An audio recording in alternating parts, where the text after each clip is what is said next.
Let's see, I don't see Mr. Churchwell yet. Has he joined the call?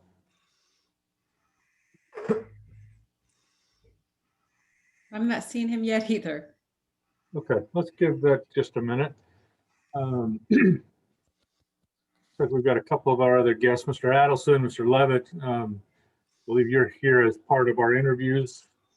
And we're going to move you over to the attendee side of the Zoom world here for a few minutes while we take care of some other business, and we'll bring you back over when it's time for your interview. Okay, thank you. Indeed.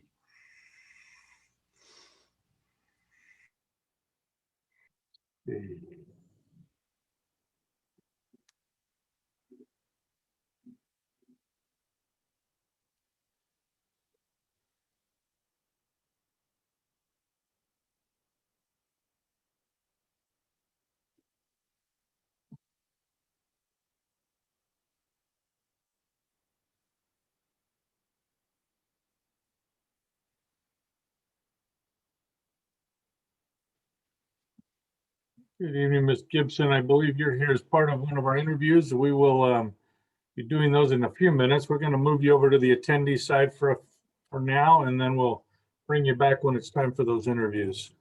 Thanks for joining us. Doug, can you ping Steve and just see if he's going to join us soon? Or just did, yeah. perfect, thank you.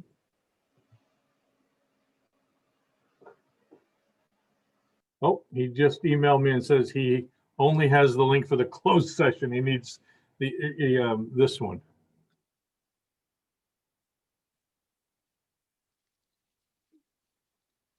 Jeff, can you resend that to him? Working on it right now.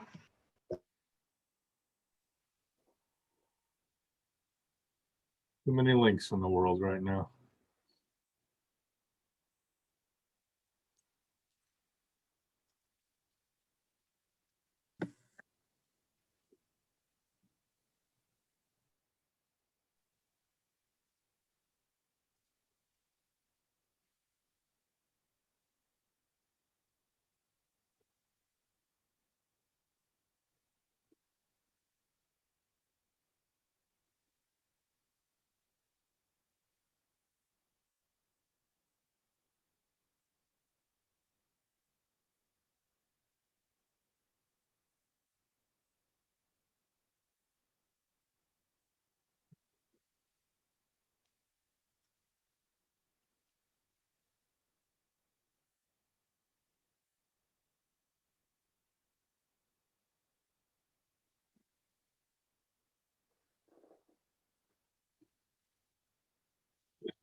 Chair Morris, Mr. Churchwell is logged on. All right, and I think we're ready to go. Good evening, ladies and gentlemen. We will call the meeting of the February 1st session of the Santa Barbara County Citizen Independent Redistricting Commission to order. Ms. Tilton, could you do a roll call, please? Yes, just a Commissioner Katz.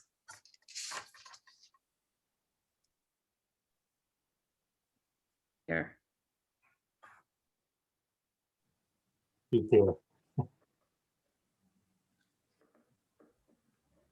Mr. Katz,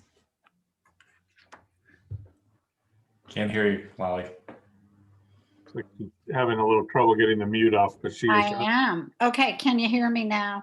Yes, ma'am. Present. Commissioner Twyvell, Present. Commissioner McClintock, Present. Commissioner Turley, Present. Commissioner Bradley, Present. Commissioner Hudley, Present. Commissioner Bray, Present. Commissioner Ochoa, Present. And Commissioner Rios has a conflict. She actually has a class that she had to attend to tonight. So she is absent. Member at large, Commissioner Present. Almeida, I'm sorry, and Chair Morris. Present. Okay, so we have a quorum, which means we can move on. Anybody want to make a motion on item 3, or are we moving on again tonight? Moving on. All right. Approval of the minutes. We have 2 sets of minutes from last week, the January 25th and January 27th. I'd be open to a motion to accept those and or any corrections that need to be made. I have to make a correction Okay. on my disclosure. To which meeting was that? The 25th or the 27th? The 27th. 27th, okay. I mean, we can go in order. I'm sorry.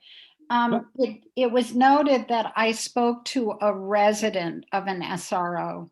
She was actually the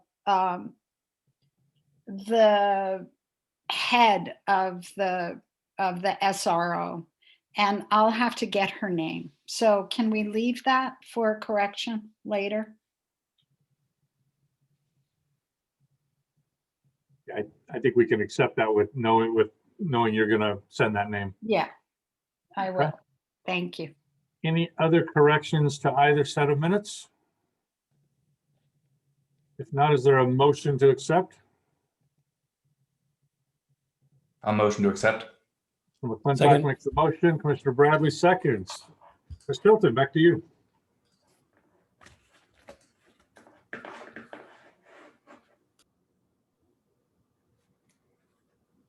I believe you're on mute as well.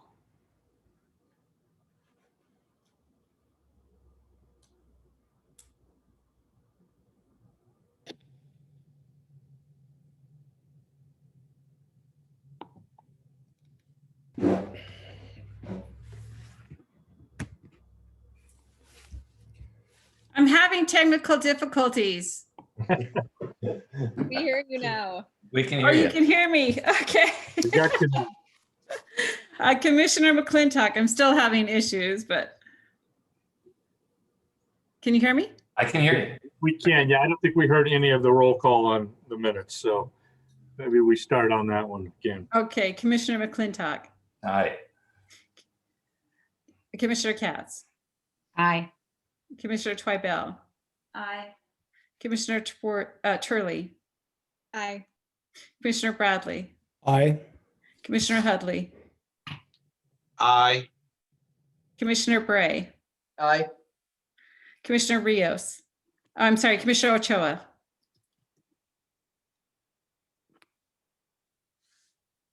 Did we Commissioner Ochoa? lose her? Aye. Oh, there she is. Mm. Commissioner Almeida, Aye. Chair Morris. Aye. Chair, I may need to leave and re-enter the meeting. Okay. I think we're good for roll calls for a few minutes, so. Okay. Let's do disclosure of ex parte communications. Does anybody have any items that you'd like to disclose? All right, doing well here. We're going to do public comment, but I want to get Ms. Hilton back before we jump into that.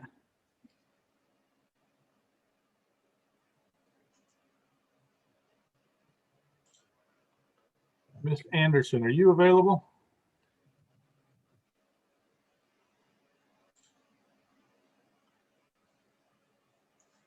Chair, well, Shalice is gone. I can read the instructions on that, if you like. Well, unless you want to drive the order as well. So while we're waiting, let me just ask, Ms. Anderson has a quick update to an item for us, and we'll do that, and then we'll come back. So I'm assuming it's the RFI demographic services that closed at 2 p.m. today. And we received 2 letters of interest, one from a Redistricting Partners and one from a Q2 Data. Yeah. So happy to take any direction in the future. Yeah. So I think for now, we'll have those in our available if and when we think we need them. So thank you for that update. Ms. Telson, are you back? Yes, I'm back. Thanks. Ah, welcome. Had a simple reboot, always works. Yeah. Whenever you're ready, we're ready to do general public comment. If you can explain that process and guide us through the interested parties. Thank you. Today's meeting is remote, virtual only through the Zoom webinar information identified on the public agenda. The meeting is being recorded and will be available for viewing on the internet at www.countyofsb.org/redistricting.sbc. Public participation during the meeting can only be done through the Zoom webinar link or by calling the phone number provided on the agenda. For those using the webinar link, please indicate that you wish to speak during public comment by selecting the raise your hand feature, and staff will know to call on you. Attendees by phone can raise their hand by pressing *9. When it's your turn to speak, we'll announce your caller ID or your phone number. When called upon, please state your name for the record. We reserve the right to mute a microphone for profane, harassing, or offensive language, or for speaking beyond the time limit set. The time limit for public comment is set as 3 minutes. Recording of the commission meetings, agendas, supplemental materials, and minutes of the commission are available on the internet at the same redistricting webpage cited earlier at www.countyofsb.org/redistricting.sbc. Thank you very much. So let me just make one quick announcement from a procedural. We are going to do at least 3 different rounds of public comment this evening. Right now, we will take general items and as well as comments related to item number 6. So general comments or item number 6 at this point. Following the interviews in item number 7, we will take public comment on those interviews before we go to closed session to discuss the potential appointment of a new legal counsel. And then again, prior to going into closed session related to our legal exposure, we will take public comment at that time related to that item. So if you wish to make public comment on items on non-agendized items or item number 6, now would be the time. If it's related to item 7 or item 10, that will come up a little bit later this evening. So with that, do we have any interest in making general comments or comments prior to item number 6? Chair, I saw some hands raised, but once you mentioned there'd be an opportunity to speak after the interviews, I don't see any hands raised presently. So I don't, might want to give it a second, but. Well, okay. Do we have any written comments this evening that should be noted for the record? Yes. We had a public comment submitted by Lee Heller requesting that the that there be public comment after the attorney interviews. We had a public comment from Marguerite Leone that we mentioned at the last meeting. It came in on January 27th.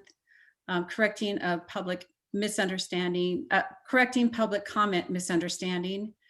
We had a comment received by Philip A.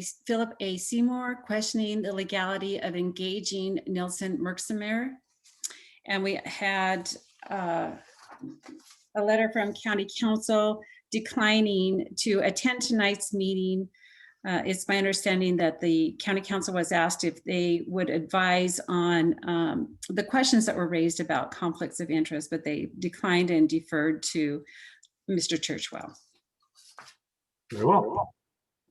Okay, seeing that there are no raised hands at this time, we will move to item number 6. Mr. Johnson, I believe you're going to get us started here. Yes, thank you. And this is an item we've been waiting for a while, so my appreciation to the commissioners for their patience in bringing it up. And I do realize we have a very packed agenda this evening, so I have spoken with both of our guests, and we're going to hopefully cover this entire item in half an hour or less. I'll do a little introduction of the topic, but first I do want to introduce our 2 guests, Victor Espinosa and from MECOP, and Viviana Marsano, who works in civic and community engagement for UCSB. And both of them were very involved in the complete count efforts that the county mounted to try to ensure that everyone in the county was appropriately counted, a project that, as they'll share, became much more complicated once COVID kicked in. Just very briefly for introduction, so that you understand some of the things we're going to talk about, it's important to keep in mind that there are actually two parts to the decennial census. We all hear all about the questionnaires and the household contact and everyone responding for their household. And that is far and away the biggest piece. But there's also another part called group quarters. So let me just very briefly share my screen here so you can see this list. There are certain areas that are not counted individually. So there we go. These are counted as group quarters. So these are institutions such as prisons, correctional facilities, also nursing homes and mental hospitals, and then non-institutional ones, in particular for tonight's discussion, college dorms and group homes. Group homes covers a lot of things, including some temporary housing for farm workers kinds of things. So it's just important to keep in mind that some people get counted through the questionnaires that we're all familiar with. Others get counted through this group quarters process, where the census just talks to whoever runs the facility and that person reports the numbers. In particular, this will come up with the college dorms. So I wanted to introduce that at first. And with that, I believe we're going to go first with Mr. Espinoza. So if you can unmute yourself and give us a little introduction. The hope is each speaker will take 5-10 minutes, and then we'll have some time for discussion at the end. Thank you, Douglas. Good evening to the commission. I will try to be respectful of everyone's time. My name is Victor Espinoza. I'm currently the development director at MICOP, which is the Mixteco Indígena Community Organizing Project. We were established in 2001 to serve the indigenous, immigrant, and farm worker communities on the Central Coast. We began in Ventura County, and we currently have offices in Ventura and North Santa Barbara County. Specifically, we have 2 offices in Santa Maria. So I'll talk a little bit about the people we serve and a little bit of our efforts to ensure that our communities were counted during the census and some of the challenges with regards to ensuring a complete count. In short, yes, we are concerned about an undercount of farm workers, indigenous communities, and immigrant communities. Just a little bit about our communities. When we say indigenous communities, we're referring to mostly immigrant communities from southern states in Mexico who are employed in the agricultural sector throughout California and largely on the Central Coast. These are communities who typically retain their indigenous language, so like Mixteco or Zapoteco, rather than Spanish. Most of them speak little to no Spanish, have little to no education. And yeah, so that's who we work with. So you can see some of the challenges related to a complete count for indigenous farm workers. So last year we worked with the California Complete Count Committee. We were the statewide organization for counting farm workers, which are considered a hard to count population. So we collaborated with other community-based organizations throughout the state, and then we worked as MICOP on the Central Coast.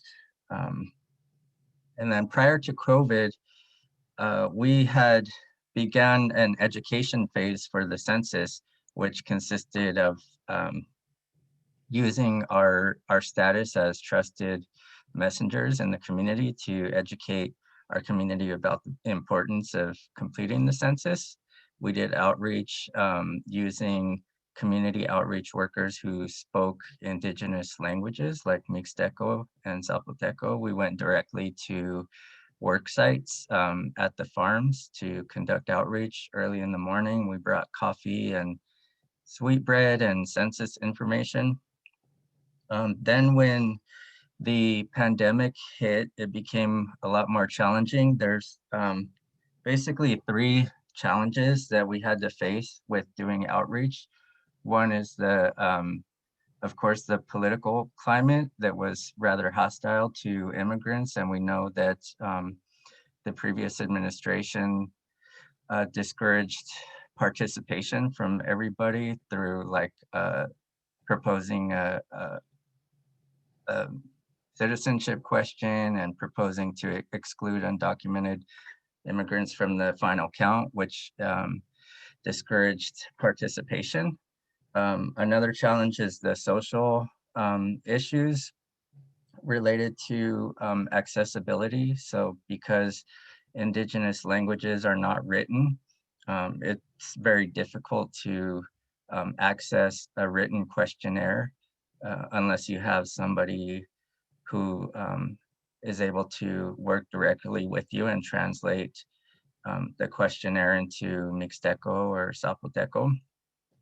Because there's low literacy, low computer literacy, and low broadband access, it makes it very difficult to access the questionnaire online. And we know that once COVID hit, part of the strategy from the Census Bureau and also from the Complete Count Committee was to encourage participation online.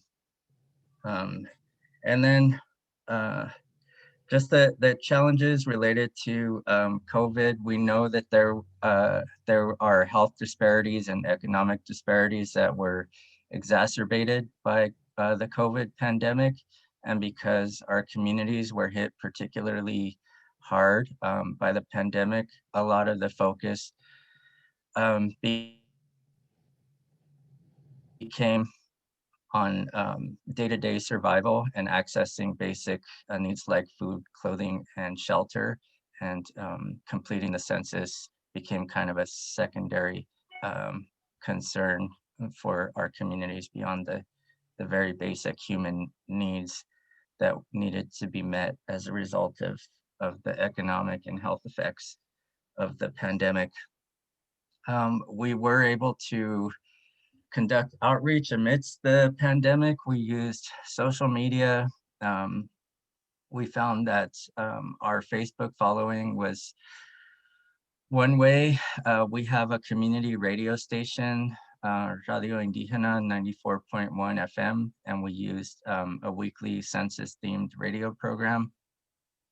And we did socially distanced questionnaire assistance.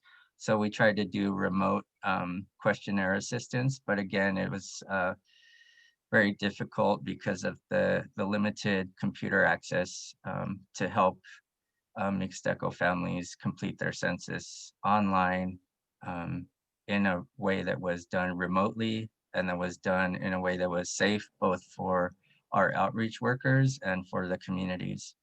And I should say we mostly focused our efforts on households, residential households, rather than group quarters for farm workers.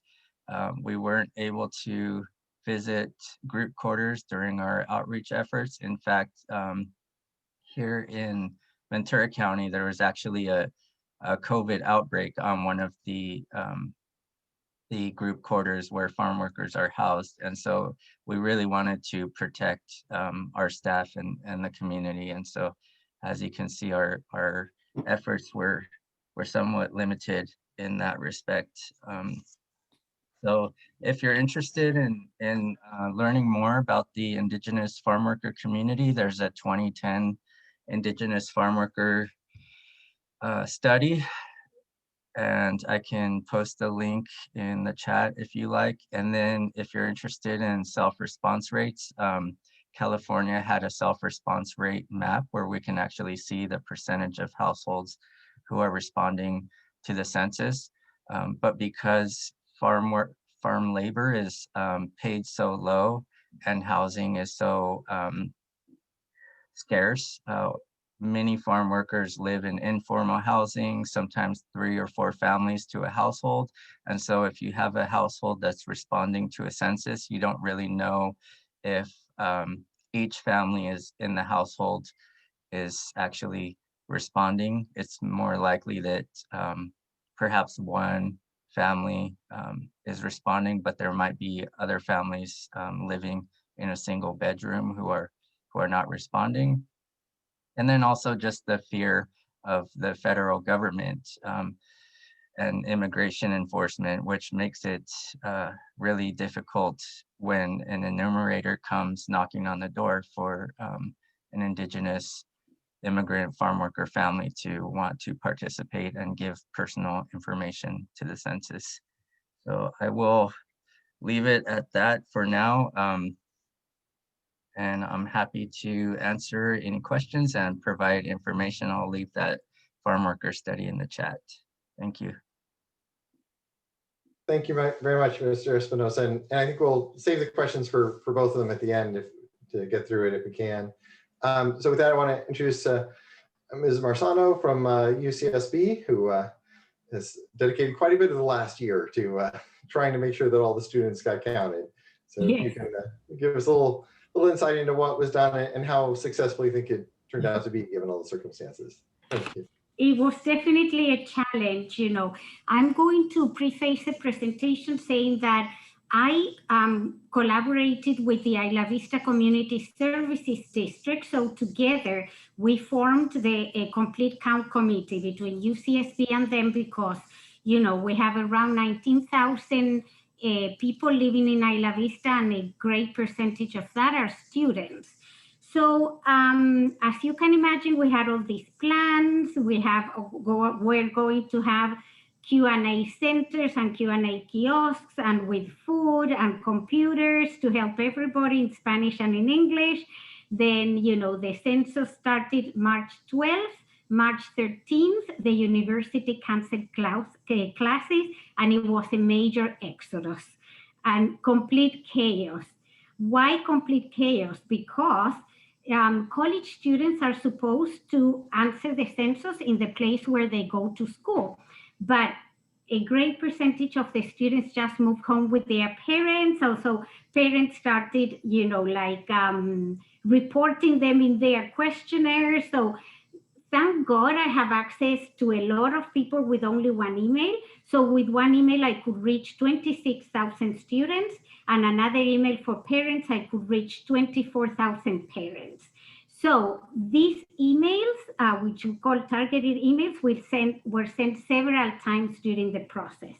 So parents started answering, oh no, I already answered, I put my kid in my questionnaire, but the census still wanted us to count the students where they live. And the census, so I had to revert the process and explain, even if you have registered your student in your house, please tell them to go and re-register again in Isla Vista where they live, because the census has an algorithm that corrects duplications. So I don't know how efficient that was, but you can imagine how many parents I had to talk to. So again, that email went out several times. The census put out a video only for college students explaining that process and asking them to actually, again, answer as if they were still in Isla Vista. We also use Gaucho Space, which is the platform that every single student uses to take classes. So that was put on the homepage. And so I was informed that we got 660,000 views by the students in only the first 2 weeks. That doesn't mean that the students opened the link to the census and they answered, but it was very widely viewed. I also worked with 54 different departments, the chairs of those departments, that would ask each faculty member and lecturer to include a slide that I actually designed to put on their lectures, to talk to the students at their lectures and things like that. And of course, we did a lot of my colleagues in student affairs. We are 40 departments in student affairs, put a link to the questionnaire on their web pages. And we did paid ads in Facebook, Instagram, all the media that the students use. So now I'm going to briefly refer to group quarters. So as Mr. Johnson explained, is when there are groups of people that live together. In the case of UCSB, we were responsible to account for every single student that lives in residence halls. So we were able to report there are 10,509 students. We also included Tropicana apartments, which is not 100% part of UCSB, but it also houses students from Santa Barbara City College. I personally worked with the Greek houses. We have 19 fraternities and sororities, and not all of them have houses in Isla Vista, but I worked with all the house mothers and house managers, and we were able to report every single student living in every single fraternity or sorority house, and that amounted to 689 students. And we also have the Santa Barbara Housing Co-op in Isla Vista that has 5 to 6 houses. We were also able to connect them to the census, and they were able also to report every single resident to a total of 91 students. So in total group quarters in Isla Vista and UCSB, we were able to report 11,289 students. If you think that the whole university has a little bit over 26,000 students, so we were a little bit shy of half, but that was pretty efficient. And these group quarters does not include family student housing, which are 2 complexes where families live, and they were supposed to answer by themselves. And now I'm going to mention a little bit about the people living in Isla Vista. I work with approximately 14 nonprofits in Isla Vista, plus the student community. So members of each of those nonprofits were part of the Complete Count Committee, and they were the ones who carry our message out to their communities. So Isla Vista is mainly UCSB students, long-term residents of Isla Vista, and there is a good amount of Latinx, low-income, undocumented communities in Isla Vista. So at the beginning, when we started working with the CCC, some of the people that work with them were very concerned. Like Victor mentioned, undocumented people were really afraid of actually participating in any of these efforts, but we were actually able to work with some of them. And we also work with, for example, the St. George Youth Center, Isla Vista Elementary, Isla Vista Youth Projects, so we kept a media campaign, a very intense media campaign with them, both in Spanish and in English. And in addition, we paid radio and TV ads, both in Spanish and in English, especially for this community. And we also did phone banking, because we had a system that we can call residents in Isla Vista, and we did phone banking with interns that we have. We were able to actually look at some of the tracks in Isla Vista, and I would say that self-response, we had track 1, 47.3% did self-response, track 2, 51.4%, track 3, 51.2%. And then there was an additional 8 to 6.5% in each track with the people that probably were enumerators or another way. So I would say that the response rate in Isla Vista was between 55.5 and 58.5. In 2010, the response rate was 65%. So we were a little bit short there. Of course, if you look at the maps from the census, you look now and they tell you in the whole country that the response rate or the accountability was 99.9%. And we all know that that's probably not very accurate. So I try to be brief, but I would be happy to answer questions. Thank you both. I definitely want to appreciate them, both of our speakers, taking time out. And just, I'll close with one last piece of this before we get into discussion is we really have a lot of debt and reliance on these efforts because the challenge is that you'll hear a lot about the new state law, the Fair Maps Act. One of the provisions of that law does say that the county has to use the population data that will be provided by the state. So we are locked into the official census data with the prisoner adjustments that the state's going to do. So with that, happy to answer any questions, and obviously our guests are here to answer questions as well. Yeah, thank you both for being here tonight and sharing that information. Commissioners, any questions or follow-up? Ms. Katz, and then Mr. Olmedo. In Isla Vista, they have the Greek Orthodox Church, St. Athanasius, and it's kind of a meeting for homeless. Did you contact them as well? Yeah, that church doesn't. You mentioned that. I'm sorry. No. That church doesn't exist anymore in Isla Vista, but it's now the Isla Vista Community Center. Right. There was a count. So the confusing part for the houseless population is that the county or the census did a separate count in February, which was different from the census itself, So they were accounted for. And yes, the people who work with the houseless population communicated with them. Yeah, like the Doctors Without Walls people. Yes. Okay. Thank you. Mr. Olmedo. Sure, thank you. Thank you, Victor and Viviana. I guess question for both of you, but a little bit different. So for Victor, first, do you have any idea of mobility of some of these households as far as how often maybe they move within the county or even work, I've seen a lot of people in clinic between counties, like say Ventura and Santa Barbara, on what that might look like for that population. And then similar for Viviana, just on the mobility of that student population, how many are like within Santa Barbara County versus how many are out of state or out of the area? That's a really good question.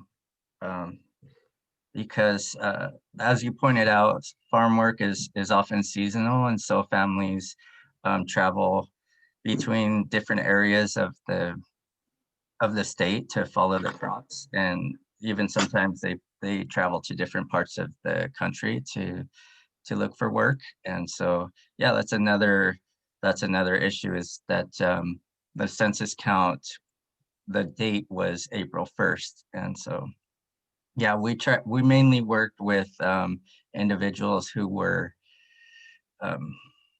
in the county at the time that we were doing the outreach, and then as we assisted them with their census questionnaire, the one of the questions is, where were you located on April 1st? And so we were able to answer that way. If they were in a different part of the state or the country at the time, then they were able to answer from a different, using a different address. So, but for the most part, the people that were responding for this area. Thank you. Okay, in the case of UCSB students, unless, if they drop out, but generally they are in the area for 4 years. And that was when a lot of the confusion happened. They went home to their parents, but the census still wanted to count them here because it is more or less a permanent population for decades. We might admit 600 more students, 700, but it's pretty constant, that population. So hopefully, the students, like people were saying, oh, but these students are graduating in 3 months. Should we count them? Yes, you should count them because they are graduating, but another batch is coming next year of freshmen, So in a way, there is a renewal of the population. Did I answer your question? Yes, ma'am. That's great. I didn't think about that. Absolutely. Yeah, that makes a lot of sense. Yeah, yeah. And then one more, I guess, on that for Mr. Johnson, I guess, regarding the incarcerated individuals. From what I understand, the census should be their home of records, not necessarily being within the institution, right? Is there a way to confirm that, or is that correct? It's tricky. So the federal census counts them in the state or federal prison where they're incarcerated on April 1st. And so what California has done is passed a law assigning this group called the California Statewide Database to take all those records, look at the Department of Corrections records, and move that count to their home address.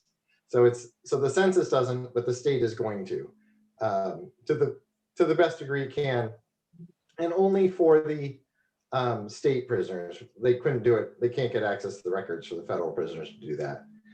Folks in jails, however, are asked to respond with their home address because jails are all short-term, or are supposed to be short-term at least. So. Got it. So that clarifies it. So federal penitentiary and lockup then would be counted within that area, correct? Yeah, actually, it's a good question. I'll have to double check whether they're including them in the count or they may be just zeroing it out and not counting them, but they're definitely not able to move them home. I'll double check that for you. Commissioner Katz. So this is going to reveal what I don't know about the census. And that is you can't, it sounds like you can't use the enrollment provided to you by UCSB. It has to be responded. Go ahead. Anyone can answer. So, enrollment is not an accurate information. And also because we do have several, we had group quarters which were counted separate from students who live at UCSB. Also, I have to mention that there were a lot of issues that at the Office of the President of the University of California, there were people that were concerned about with the group quarters, revealing, because they asked us to do name, last name, date of birth or whatever, and there was a concern about the undocumented students. So the whole UC system negotiated with the census, and those students who live in group quarters, we were able to either put the first name, first initial, year of birth, and not the full date of the birth, so enrollment wouldn't have worked like that. The registrar cannot, filter the information that way. So, yeah. Yeah. Okay. Other questions? Mr. Bradley. Thank you very, very much, Ms. Marsano and Mr. Espinoza. I have a couple of questions. The California Census identifies a number of HTCs that border in and around Isla Vista and Goleta. Did your study area coincide with those HTCs, or were there any that were overlapped or missed? Okay, so if you look at the HTCs, it's really interesting because I was looking at one that said that was the UCSB campus, and it said 48% response. Well, thousands of people work at UCSB, but we do not live there, So I think there are some areas, but Isla Vista has pretty distinct tracts that are easy to identify. And sometimes it's really interesting because one block, one side of the street would be on the one track, and the other side of the street would be on another track. But Isla Vista was very easily identifiable. And the group quarters, I don't think they are included in an HTC necessarily, but I'm not completely sure about that. There were a lot of numbers and figures that you gave us a little while ago. If you're going to speculate on the number, either by percentage or absolute numbers of people who were missed, would you care to speculate? Yeah, I can very easily speculate on Isla Vista because, as I said, the group quarters, I'm certain that we reported everybody, and Isla Vista, I would say that we did between maybe maximum 57%, 58.5%. Okay, so just to make sure I'm clear, are you saying that there were some 40% who were not accounted for? Well, these are the percentages that the census gives, but also, as I mentioned, the census also says that there was a 99.9% response when we all know that it wasn't. So the percentages that I gave you are actually given by the census. There is a special website where you go, and according to the location, you can get percentages. But it also can get very confusing because, for example, when I double check the percentages for tonight, they have a percentage, which is the self-response, and then they add another percentage, which is on top. They call it after self-response or something like that. And it could be enumerators knocking on the door or some other things. So they basically cut off the self-response and they kept moving it according to the pandemic. So we moved from stopping the census July 31st to October 31st, then to September, then to August, then to October 31st, then again to October 15th. And sometimes within a matter of 48 hours, so that's why I think you can, when I look at, say, two different percentages, one is the self-response, and the self-response was online in 12 different languages, by phone in 12 different languages, or via paper, regular mail. Is all of this articulated in the link that was put up by Mr. Espinoza? Is that, or can we have access to a written articulation of what you just laid out? I would be happy to write down my notes of what I presented, and I can also send you a link to that map where we actually check the percentages. And the way it works is you can track.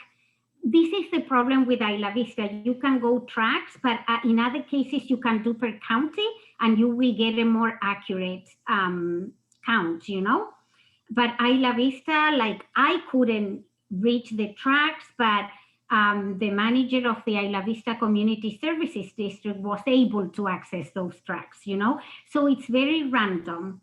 But I would be happy to send my notes with all the numbers to Mr. Johnson by tomorrow evening or something like that. Would that be okay? That would be wonderful. Thank Thank you. you. And Commissioner Bradley, if I can just follow up, the link that I shared is a 2010 California Indigenous Farm Worker study. So it doesn't necessarily pertain to the 2020 census. California does have a self-response map where you can actually look at the hard to count index based on the census tract that you're looking at and see what the self-response rate is. As Ms. Marzano mentioned, that does not include the non-response follow-up period in which the Census Bureau enumerators went to the households to follow up with the households that did not self-respond. So I'll go ahead and paste that map here as well. So thank you both very much. We're going to move on just for sake of time. I'm sure we're going to revisit this conversation as we get into the late summer or late spring and early summer as we start to consider how we're going to organize. So again, appreciate you bringing some information to us this evening and at least getting us started thinking. So thank you again. And if you would both just kind of anything you wanted to send to the commission, if you could provide that to Mr. Johnson, he can make sure that that gets circulated. So thank you. Thank you very much. So commissioners, with that, we're going to move now to item number 7. And let me just kind of walk us through really quickly for the public's benefit how this is going to work this evening. We're going to do the 3 firms that have proposed on the legal counsel. They'll be presenting in alphabetic order so that we can know what's coming up. Each team will be brought over to the presenter side of the Zoom platform here, and they will be asked. They'll be given 2 minutes for a quick self-introduction. You all have a copy of the question set that we would like to work through this evening. We're going to go through there are 5 questions that will be asked of all of the firms, and then there are, depending on the firm, 2 to 4 specific questions for each group. We'll go through them in the order that they're printed, just so we don't miss something. Commissioners were assigned different questions to ask, and if you just kind of work through those as well. We would ask commissioners that you hold any follow-up or clarifying questions you have until we've gotten through all of the prepared questions. We will take a moment at the end to make sure that there's an opportunity if there's a burning question that you haven't gotten clarity on, to take care of that. We will then, if there's any kind of, depending on how we're doing on time, we may give them each of the groups a moment for a kind of a closing statement, if you will. Following the 3 interviews, we will take public comment at that point, and then we will go into closed session to deliberate on that. So it looks like our first team is available to us. Let me pull up my notes really quickly. Our first firm is Nielsen, Merksammer, and I will tell you the rest of that long name. It looks like we have 4 representatives: Marguerite Leone, Christopher Skinnell, Hillary Gibson, and Bruce Adelson. And I will turn it over to whichever of you wants to lead off to do the 2-minute introduction, and then we'll begin. Commissioner Katz, you'll have the first question when they're finished with their intro. You all need to make sure you click that unmute. Thank you, Chair. I clicked it, and I wish you'd done the whole name because my name's at the end, but but hopefully we'll have time to learn that. First of all, commissioners, thank you for inviting us. We're really pleased to be here. We've got just 2 minutes. We gave you a very long presentation about our firm, but I just want to emphasize these few things. Redistricting is a specific practice area of our firm. We don't do it every now and then. We do it as a practice, and in fact, we've covered this whole decade with redistricting. We specialize in representing public entities and commissions, and we have represented scores, if not hundreds, of public entities, including in the current redistricting cycle. We offer to you unparalleled experience, deep legal knowledge that goes back 40 years, so we know what the law is and how it is evolved. We have practical experience in that we have, it's one thing what the law says, but it's how to get there. We have that practical experience and can help you with the issues we know you will face. And with the breadth of our experience, including our current representations, we offer you efficiencies in the production of the legal process that you need. Now, I want to introduce our team very quickly. Mr. Skinnell, I can't find him on the deck. Oh, hi, Chris. We'll be addressing you very shortly. Also with us is our partner, Hillary Gibson. We know you have questions. Thank you for presenting them. We are here to answer those and satisfy you. Also, Mr. Adelson is with us from Washington, D.C. Mr. Adelson brings a deep experience with the United States Department of Justice, and in particular for our process, given the importance of transparency and accessibility. He brings language access, and not only what languages, because we can look that up, but how to reach those groups, those special groups effectively. He also brings a new perspective for approaching voting rights issues. I have something up on the screen here. It's our efficient timer. Okay, so I just want to pop over to Mr. Skinnell. All right, well, in the interest of being very quick, I just wanted to briefly talk about our philosophy of how we approach one of these projects. Marguerite mentioned that we represent public agencies, and that really informs how we do this. There's a difference between being an advocate in a redistricting context and being someone who advises public agencies. And that's what we do. Our goal is to present you with the greatest amount of discretion and flexibility within the rules and the confines of the law, and to let you make the ultimate decision about what makes sense for the County of Santa Barbara representation. Very good. Well, we're going to get into that in some more detail here. So Commissioner Katz, do you want to ask our first question? Sure. We're meeting 4 of you, and so that already implies it's a team. But when I call you, who is going to be my go-to person? Mm-hmm. That will be, I will be the lead person assigned to the project. But you're right to emphasize that we are a team, which means that everybody on the team will be fully informed and available if need be. But I will be the point person for this representation. I will be the one participating in the meetings for the most part, and sort of the main contact with the commission. So could I just kind of go to have that clarified a little bit more? I call and I get you.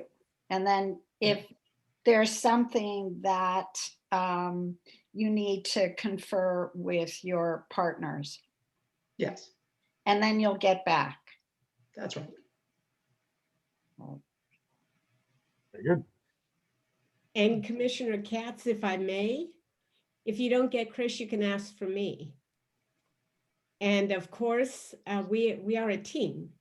Your first is Mr. Scannell. You can always ask for me.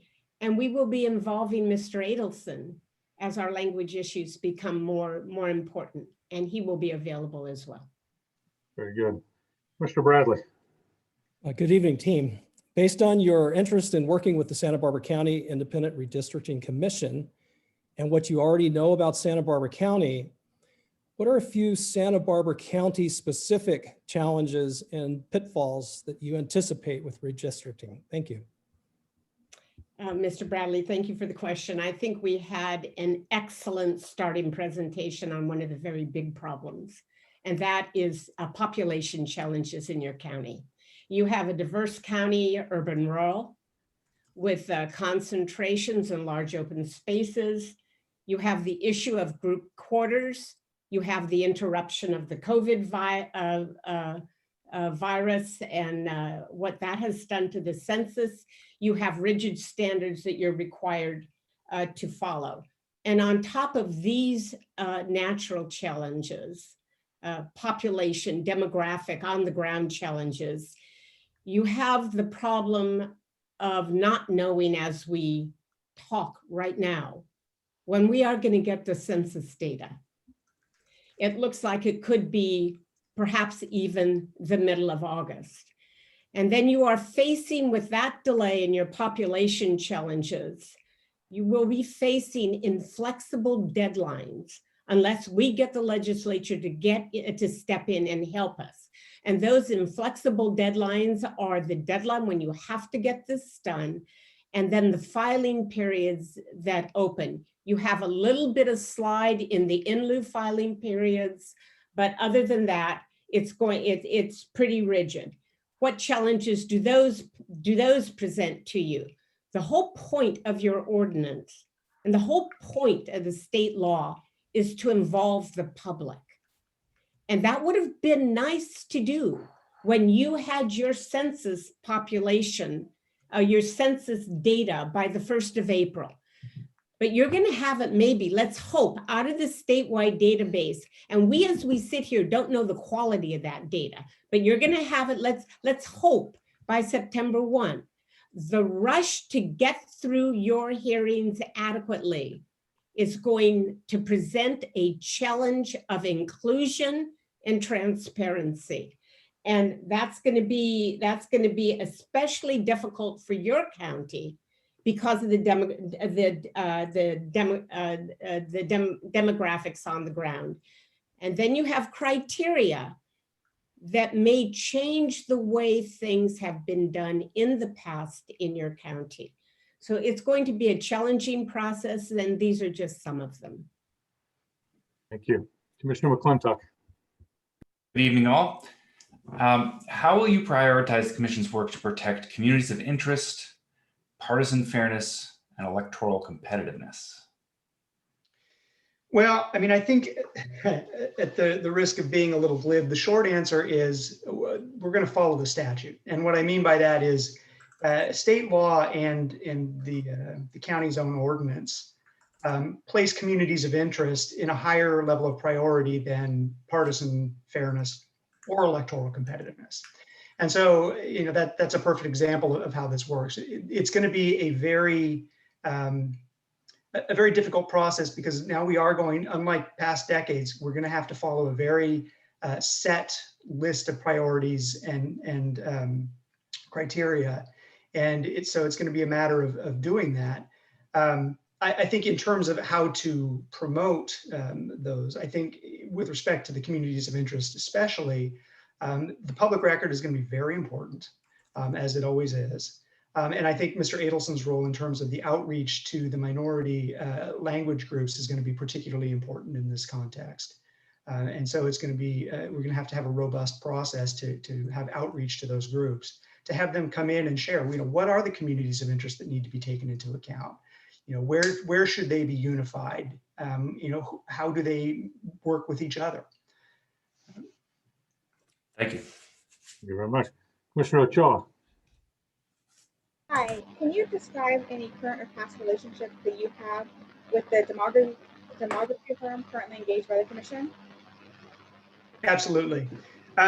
You know, there aren't a whole lot of firms that do what National Demographics does. There's maybe 6 or 7 in the state. They're one of the most active, far and away. We've worked with basically all of them at one time or another. So that means, long way of saying, we know National Demographics very well. We've worked with them on a number of projects over the years, have a very good working relationship with them. But of course, we've worked with other demographers as well. So panelists, I have the next question, and it's this. The county originally set a projected budget for our work of about $500,000. Given that about 100,000 of that is already committed for demography and administrative support, and you know, recognizing that the commission intends to reserve as much of that as possible for that outreach work, do you anticipate being able to keep your legal fees within what the county had initially estimated of about 200,000, less whatever has already been billed by our current council? And if not, where do you see the biggest potential risks for overruns?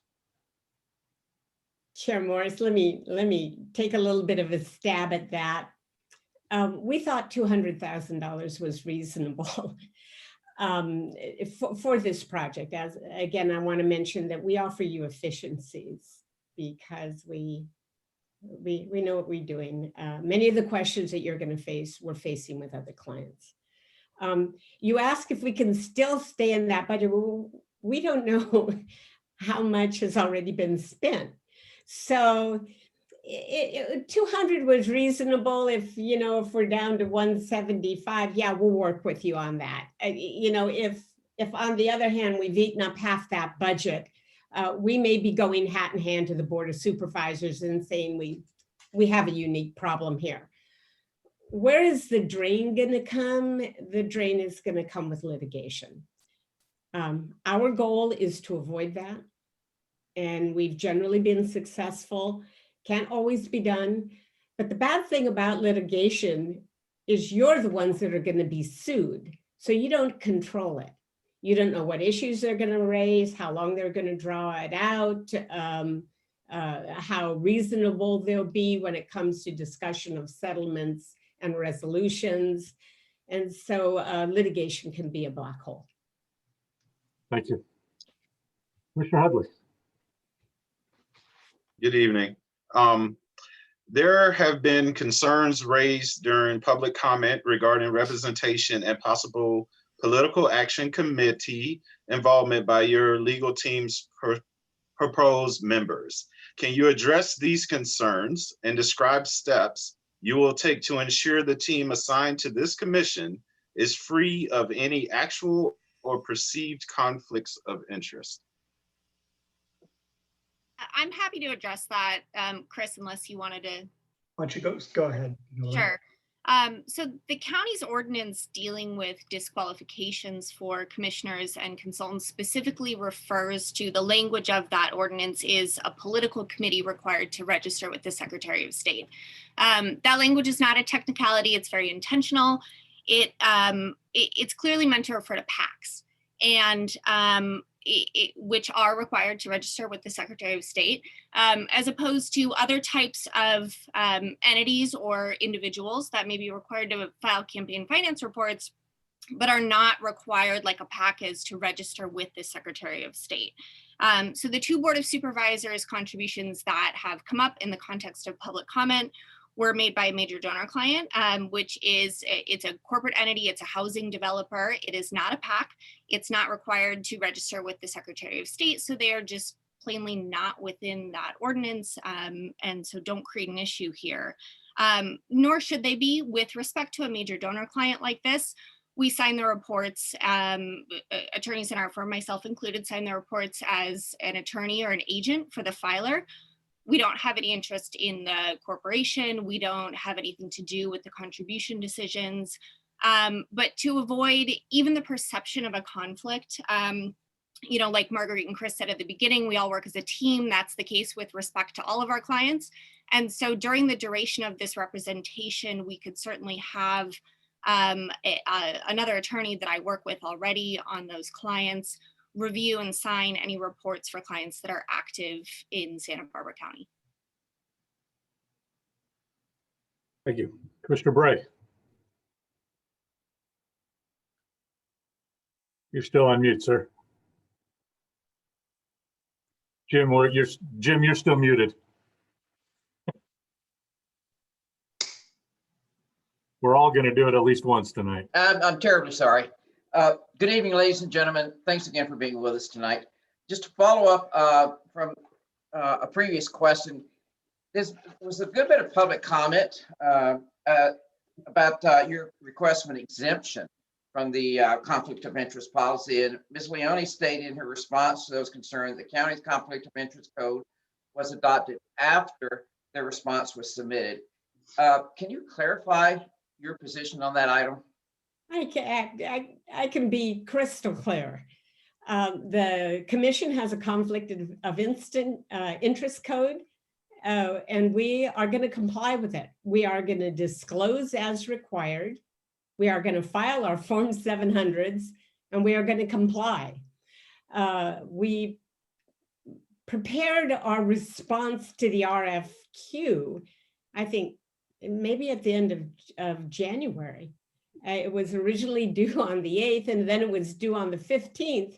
We held the submission, but the conflict of interest code was enacted several days and several weeks after we prepared our submission.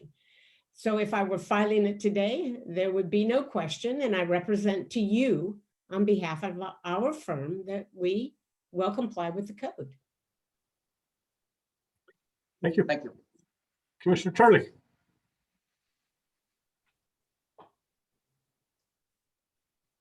Sure, and unmuted.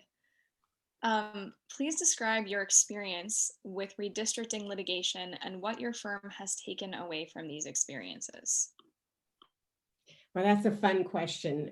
We do have redistricting litigation. I'm kind of happy to say we have litigation experience. I'm happy to say that of the hundreds of clients we've represented, we've recently only had one challenge, and we successfully defended that plan. We had a challenge 20 years ago to the Arizona redistricting plan. We were involved in legal counsel with that, and we successfully defended that. We have also been brought in to defend plans that have been drawn by others. So the takeaways from all of this litigation is, number one, avoid it. It's really expensive and it's very disruptive. But when it can't be avoided, there are a number of lessons for redistricting litigation. And the very first lesson is you don't start preparing for it the day it's filed. You start preparing for litigation on day one. The process is everything in preparing to defend both the commission, its processes, and the plans. You want copious input. Public input and public opinion is your friend. You need to understand it and solicit it. You need to make sure all points of view are heard. You must then be, and I, as attorneys for my redistricting clients, say this all the time: talk. Why are you making these decisions? What is important to you? Why is the line on this street rather than on that canal? What is the contiguity interest? How do you view contiguity in this particular context? I will get your rationale on the record, and with a very, very thorough and contemporaneous record. You can't make it up after the fact. The courts will not accept it. And the reason we just recently won the litigation that we did is it was in the record. The public came in and talked about why the districts, it wasn't the commissioners coming up with something after the fact. We start now with preparing for litigation. And what else you need is not only good experts at the litigation stage, but you need good consultants now. This includes Mr. Adelson that'll be working with our firm to make sure our language access is as thorough as possible. It includes your demographer. You may need a racially polarized voting expert. That hasn't come up yet, and it may not, but it may be very necessary. So what have I learned for litigation? The people that lost didn't start on day one. And our goal would be to get you there. Thank you. Thank you. Commissioner Hudley. Right. So I'm going to follow up on that and ask you, in your fee structure, you submitted a proposal with cap rates that did not include litigation fees. Are you willing to revise your fee proposal to include litigation costs and updates to the not to exceed rates? Let me address that. I want to clarify what our proposal says: exclusive of litigation. And I think it's important for us to clarify what we meant. Our proposal for the not to exceed amount was for the redistricting process through the adoption of a plan. And to that extent, litigation would be included. What we were saying with respect to post-adoption or with excluding litigation is post-adoption litigation, to the extent there were any. Because the fact of the matter is, as we sit here right now, there's no conceivable way we could predict what that type of litigation would look like. That litigation could, if it's a Section 2 Voting Rights Act case, could be months upon months of litigation, require multiple experts, a 3-week trial. I mean, we've done those matters, and we can't predict that. And so what we're saying is, through the adoption of the plan, the $200,000, the not to exceed would include that. After that, anything beyond any litigation after that would be excluded. And I think you'll see, if you look at some of the comments, the public comments, and some of the questions that have come up in the last few meetings and some of the written comments, that people seem to understand that having someone else, having a separate litigation budget for after the fact makes sense. There have been several comments about that specifically. And in fact, I think some of the questions for Mr. Rafferty, if you'll, pardon my having looked, were about how he's going to deal with litigation, whether he might need to get someone else to do it for him. It really is just an unpredictable thing, and something that you can't prepare for in advance. Thank you. So those are our prepared questions. Before I turn it to the rest of the commission for any follow-ups, though, Mr. Adelson, I did have one question for you. If for no other reason than, good sir, you stayed up till almost 11 o'clock on the East Coast to join us. God bless you for that. And in what I understand is a fairly nasty winter storm. So thank you for joining us tonight. My question around your expertise with language outreach. You heard the presentation we started with this evening, and it obviously foreshadows some challenges. We have a multitude of languages in our county. including some that are not written. Any initial reactions based on what you've heard from that presentation, or just kind of some general insight as to what you would expect to face working with us? Well, I thank you for the opportunity to be here, and I appreciate your acknowledgement as I hear the ice hitting the window of my office. Thank you very much. I have to relate in answering your question to two particular experiences, not only being a senior trial attorney for the United States Department of Justice and reviewing countless redistricting plans from various parts of the country, but also being the Voting Rights Act expert for the Arizona Redistricting Commission.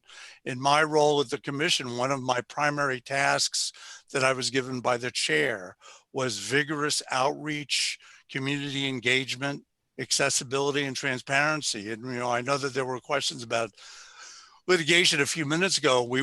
Our plan was challenged after adoption, and we prevailed 9-0 in the U.S. Supreme Court. One of the most noteworthy aspects of that was that the court kept turning question after question to the record. That's answered in the record. They did this and they did that. I should also talk about, I have extensive experience with indigenous languages and historically unwritten languages. During my career with DOJ, during my work after leaving federal service and with the Redistricting Commission, I worked with multiple Native American nations in Arizona, Nevada, New Mexico, and Texas. And virtually all of them had historically unwritten languages, and we devised ways that for effective outreach that did not rely exclusively on the written language. So, Mr. Chairman, I appreciate your question. I have extensive experience in those areas. Well, thank you, sir. Commissioners, based on my clock, we've got 5 or 6 minutes left in the 30-minute window we have signed for the team. Is there anything that you all needed clarified or expanded on based on what you've heard so far this evening?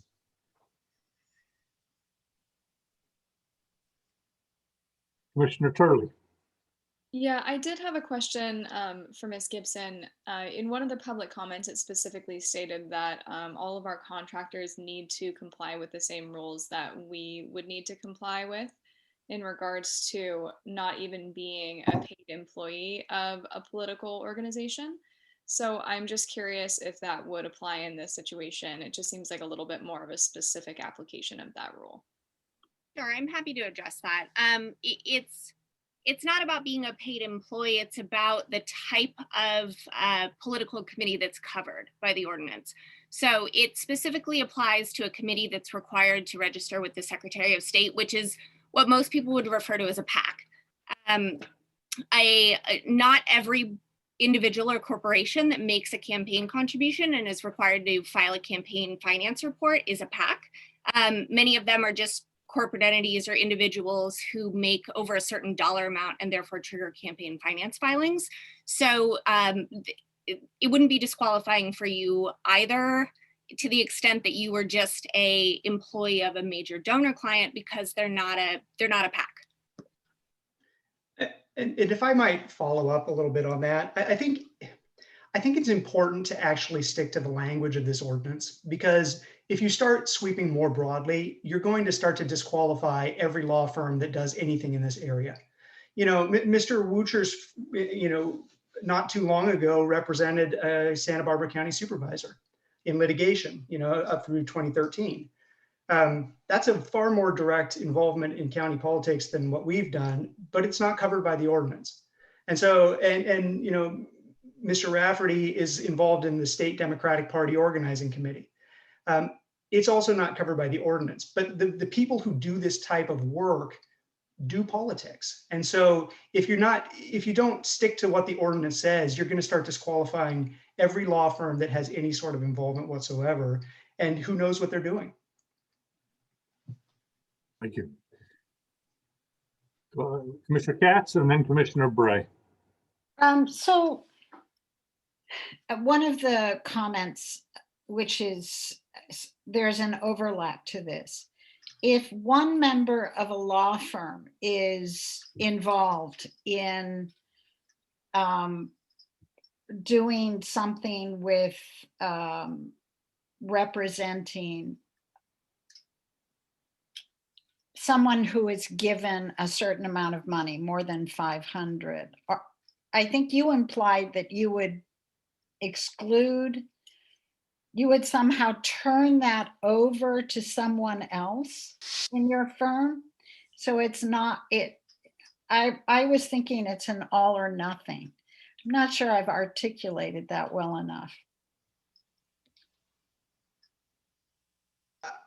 I think what we're saying is that to the extent there are any of our clients who are involved in the process, right, none of the members of this team will be involved with clients who are giving contributions in Santa Barbara County while we are representing the county and the commission. There are, other of our clients, as we sit here, I can't say that some other client somewhere down the line won't decide to make a contribution because we don't control their contributions.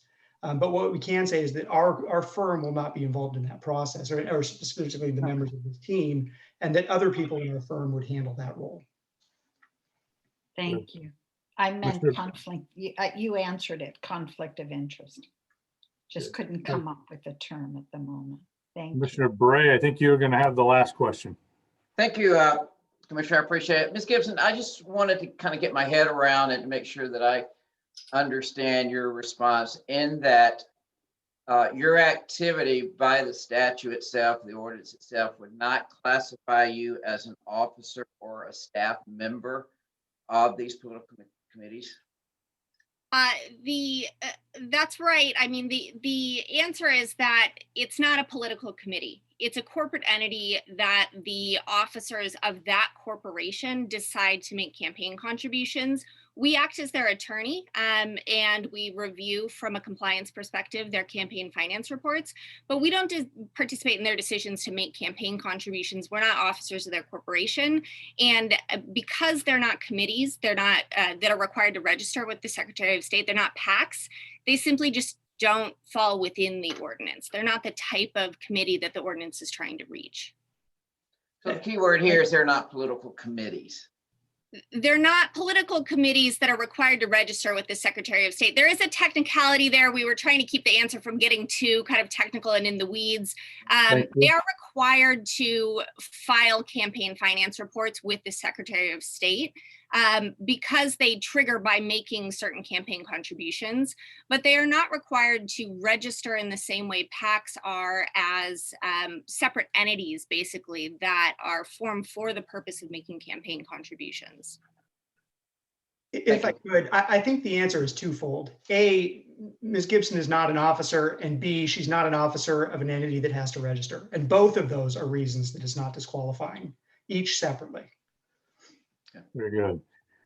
So thank you all, folks. We'll give you, I think I got 1 minute left on your clock. If there's any kind of final comments that you'd like to make before we turn to our next interview.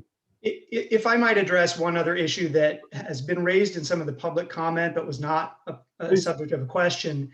There's been some concern about the request for waivers in our language of conflicts of interest. And I want to clarify, because I think the public comment misunderstands what that language is for, that we are not asking for waivers of legal conflicts that would disqualify us. That's because of the nature of our practice. We've always felt that it was a good idea to advise potential clients of what are known as potential issues conflicts. They're not disqualifying legal conflicts, but sometimes clients, even though it's not a legal conflict, they still want to know who else we are working for. And so it's meant as a disclosure. It's not meant as a waiver of any sort of legal conflict, which is the issue that keeps coming up again and again. Very well. Thank you for addressing that. Again, we appreciate you being with us this evening. Ms. Leone, I believe that you have been identified as the person that Mr. Churchwell can still call later this evening should we have follow-up questions or need to engage. Is that still true? Absolutely. Very good. Thank you. Thank you, and appreciate. We'll be in touch soon. Thank you. Thank you. Thank you. Okay, commissioners, about a minute and a half straight.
Okay, as soon as we get everybody back on screen, we'll continue. Mr. Rafferty, I see you've been invited into the presenter sanctum here. If you could both unmute and turn on your camera. Thank you. And give us just a moment while we get a few folks back in their chairs.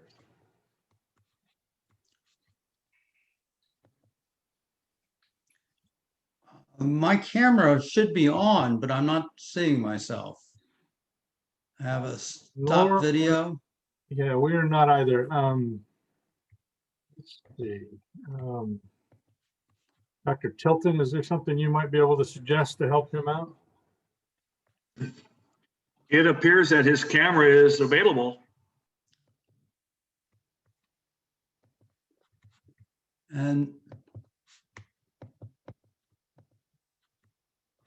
how about now? I got a request to start my video. Now we're on. Very good. Okay. Oh, I see myself. Thank you. We have a magician here working with us, so we're good. Oh, let's see. I think we need one more. Mr. Almeida, are you back with us? Give him just 1 minute.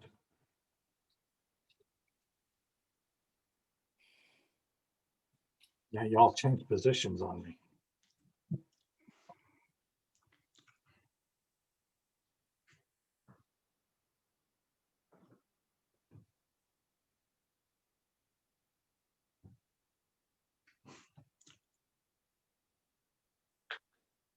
Are we?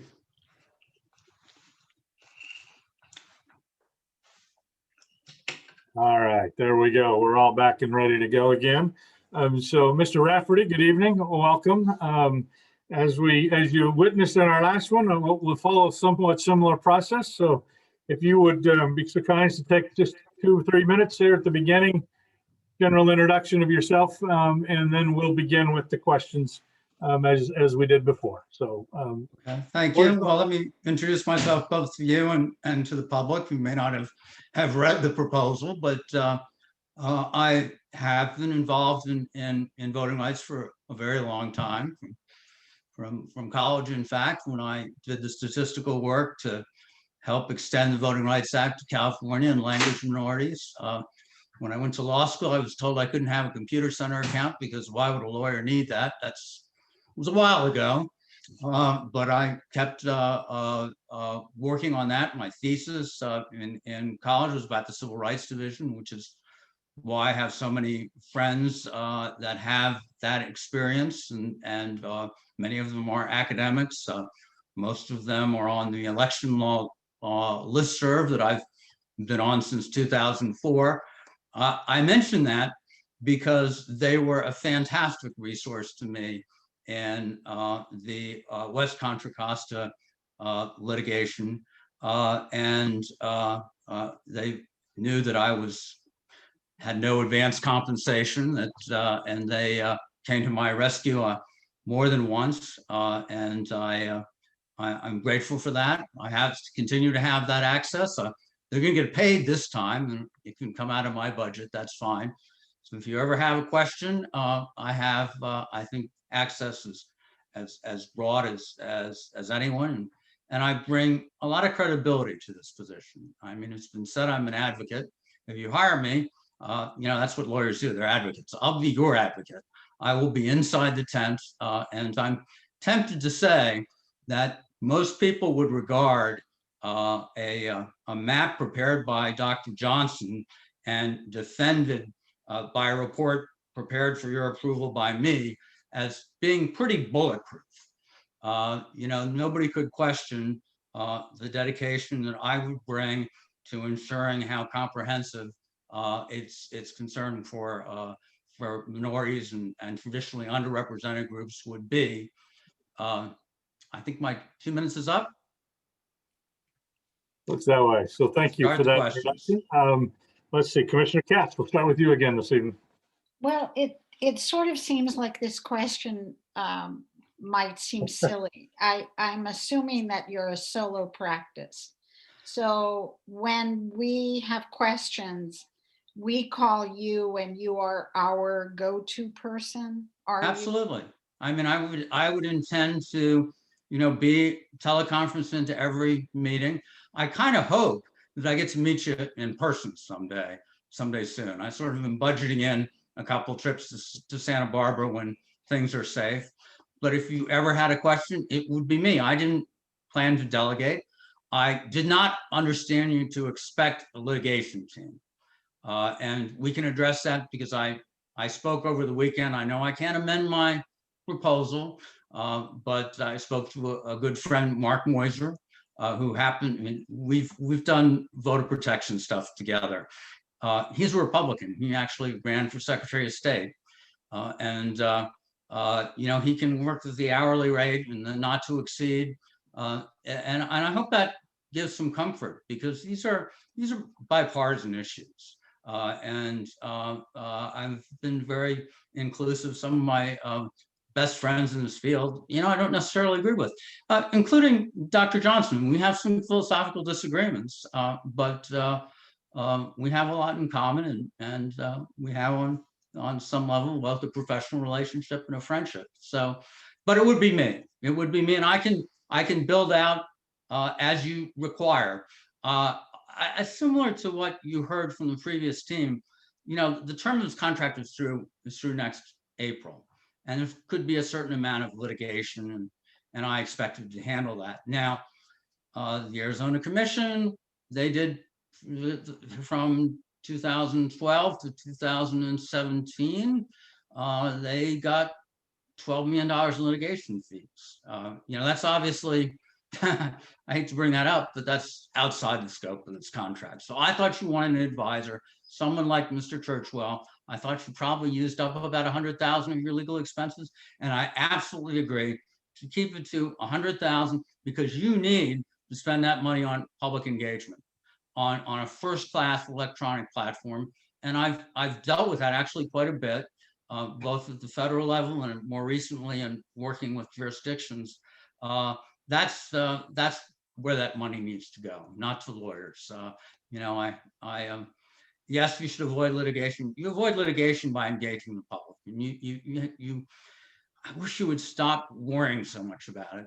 And when you engage the public and you make this a fun place to come to, and you're going to have such a great nobody will challenge that. That's why I actually draw more on my experience in federal regulatory agencies, where I've been an expert witness and at the administrative conference, because that's what you're like. You're experts. You've been vetted, and you have the analytic skills, but you also have knowledge of Santa Barbara. And although I think San Diego City did a great report 10 years ago, I think that's kind of a solid legal report. You need to make that more accessible and richer, not just a must read for people running for office, but a must read for people that care about learning about Santa Barbara County. Well, it's not going to be. That's a great segue to Commissioner Bradley's question. Oh, okay. Yes. Thank you, Mr. Rafferty. Based on your interest in working with the Santa Barbara County Independent Redistricting Commission and what you already know about Santa Barbara County, what are a few Santa Barbara County specific challenges and biggest pitfalls that you anticipate during our redistricting efforts? Thank you. Well, you have a lot in common with all counties. You know, the elephant in the room is the census data and when that's going to be available and how we're going to change the deadlines. And, you know, we all are in the same place on that. You know, you're a compact county. And you have area in the southeast, and then you have a corridor population, and you have a Latino community in Santa Maria and Lompoc, separated by the Air Force Base, and you have a lot of agricultural areas that are hard to count, and hard to count is a proxy really for underrepresented. If you're hard to count, you're not really engaged with the government. I think that's a fundamental problem. I care a lot about that, and but these are problems throughout California. So I think the biggest challenge you have is you are, I think, unique in that I don't know if any other counties of general law counties have taken on an independent redistricting commission. There's, of course, Los Angeles and San Diego have their own statutes. You've taken this on. I know there's still a couple more cities that are contemplating it. You're a new animal here, you know, and there are no real precedents. Let's be honest about this. There's Arizona, there's San Francisco, and there's San Diego City. That's the only independent commissions up until now. Working, so I mean, I think the challenge is, frankly, you're wonderful people. I've seen this. I've seen your videos now. Chair Morris, I know you have some issues you want to discuss with me, but you're a good chair. You really are. You've done this before, and I see these interactions with you. I'm so optimistic, and I hate to see you keep talking about litigation. Well, then let's move to I wish I could guarantee it wouldn't happen, but you need to engage the public by saying, this is a fun place to come and talk about your identity. Talk about who you are, what your community of interest is. And if you do that, you are going to be the model for 2030. That's why, you know, I did cut my rate in half because I really want this to succeed. And that's the goal. So just stop talking about litigation, and lawyers can't make guarantees. That's the best way to make sure it won't happen. So we'll jump to the next question then, which does not talk about litigation. So Mr. McClintock. Good evening, Mr. Rafferty. How will you prioritize the commission's work to protect communities of interest, partisan fairness, and electoral competitiveness? You know, I'm not sure you're going to like this answer, but electoral competitiveness was kind of a real obstacle in Arizona. And it's why they got into their litigation. You know, Ms. Leone could talk about it because she was not actually a consultant for the commission, but to their consultants. Their consultants got in a position where he hadn't done compactness analysis and therefore couldn't do the balancing with this electoral. They were supposed to promote competitive districts to the extent they could do so without substantial detriment to the traditional criteria. So they brought in another consultant and they got into a lot of litigation. So our legislature has kind of taken that out because that is a partisan factor. You had evaluation of districts on partisan criteria. So your keystone, your building blocks are communities of interest, and you have this hierarchy. And so I'm afraid, I know there's an appeal to having electoral competitiveness, but that's not really the framework. And partisan fairness is a byproduct of this. I have to tell you, from my standpoint, it's a relief. Not the CVRA is a challenge because there's an underrepresented area, often a very large area, and sometimes the incumbents live practically on top of each other. I mean, they open the front door and they could have a Brown Act violation, and it's hard to be collaborative in that environment. This is not that contentious. Your incumbents are already distributed evenly. There's an element of risk for all of them. It's just being fair, you know, not advantaging or disadvantaging them. It's and the process. The more you include the public, the more legitimate and the better it will be. So I think that's just sticking to these statutory criteria. I think the legislature made the right decision. But you're the only county that has taken the initiative to do this, you know, as a general law county, and you're writing the book. You really are. So embrace it. Thank you. Ochoa. Hi. You talked a little bit earlier about this, but what's your relationship with the demography firm currently engaged by the commission? You know, my relationship with Dr. Johnson was really both friendly and professional. It's kind of kind of forged in this crucible of this West Contra Costa litigation. I really like to avoid litigation, but I'm fiercely proud of this result because this school district had been run by a white majority from the suburbs for 50 years, and now it has 4 minority members out of 5, and it's a transformative change, and it was sometimes a challenge at the beginning with Dr. Johnson.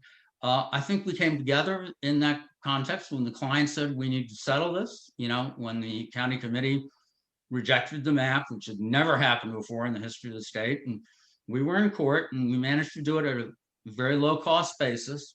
And I came to appreciate that despite our philosophical differences, Doug was a good person to work with. And with one exception, when I went back to Richmond, which is pretty much the same territory, it got easier and easier, partly because we worked together better, but also because there was less inherent conflict. And ultimately, he did a fantastic job in Folsom Cordova, a history of real division, but they were in the magic place where the first time ever the incumbents were well distributed, and there was actually common cause in preserving that for the rest of history. And Doug was fantastic at that. And then ironically, my sanitary district got sued by another attorney. Doug was brought in, the general manager said, come and look over his work, which was great. And I had to explain to the board members who were friends of mine why this was happening to them. Doug did well there. So I'm kind of pessimistic about how many other demographer firms were going to volunteer to the RFI, but I can work with Doug. They all have their strengths. They're all wonderful, and they're different. But I can definitely work with Doug. It's kind of it's a nice balance, actually. So I'm excited about it. So, Mr. Rafferty, you've touched on budget items already once, but just to clarify, as we suss out this county's initial proposed budget, their initial estimates were around 200,000 for legal services. Obviously, a portion of that, I don't have the number, has been billed already by Mr. Churchwell's firm. Are you comfortable within that general framework in terms of covering your fees? Yes, I am. Again, I have these friends that we could bring in, hopefully within budget, hopefully within the quote I've already given you, because you really need to spend money on this electronic platform. I want it to be, the best ever. Spend that on me. Spend that on doing that right, and reaching out to the mixed-ethnic minority, which was an issue in Napa. So yes, and I thought that's what you were asking for. If I got it wrong, I apologize. I didn't plan on a big litigation team. Justin Levitt's a really outstanding guy. And Fred Butcher is kind of a giant of the bar. So but that wasn't what I thought you wanted. But if you want somebody you can go to who knows this and who knows administrative law. I mean, I think you're going to let me. You ask me about the Brown Act. I hope, but that's not this question yet, is it? But boy, you're covered. You're covered. If you've got me on the inside, I know how to use the Brown Act and the Public Records Act too. So you're pretty well protected. Right, Commissioner Olmedo. Yes, sir. Thanks, Chair Morris. Mr. Rafferty, thank you very much for being here. You kind of already answered some of this a little bit, but I've got a 3-part question for you. Okay. Do you feel that you're able to provide everything that is needed during the redistricting process, given that you're a sole attorney? 2, what contingencies do you have in place if you are unavailable or unable to fulfill specific duties? And the 3rd one, do you have a plan to reach out to outside consultants if any issues arise? Well, I told you about Mr. Moiser, who's a really good litigator. I have a lot of confidence in it, and I think would bring, some increase the bipartisan nature of this. And also, this is a little bit dangerous to say, but you're going to have a majority Latino district, I think. We haven't seen the final numbers yet, but you're not going to have two. And we know where it is roughly. I think the state framework is going to work just fine. I don't think you've got a big Section 2 exposure. I'm very optimistic about that. It's not like where you're going to hit. It's not like San Diego, where San Diego isn't even contiguous and it's not compact. We're going to build a good Latino district. So I don't think Section 2 is a big roadblock.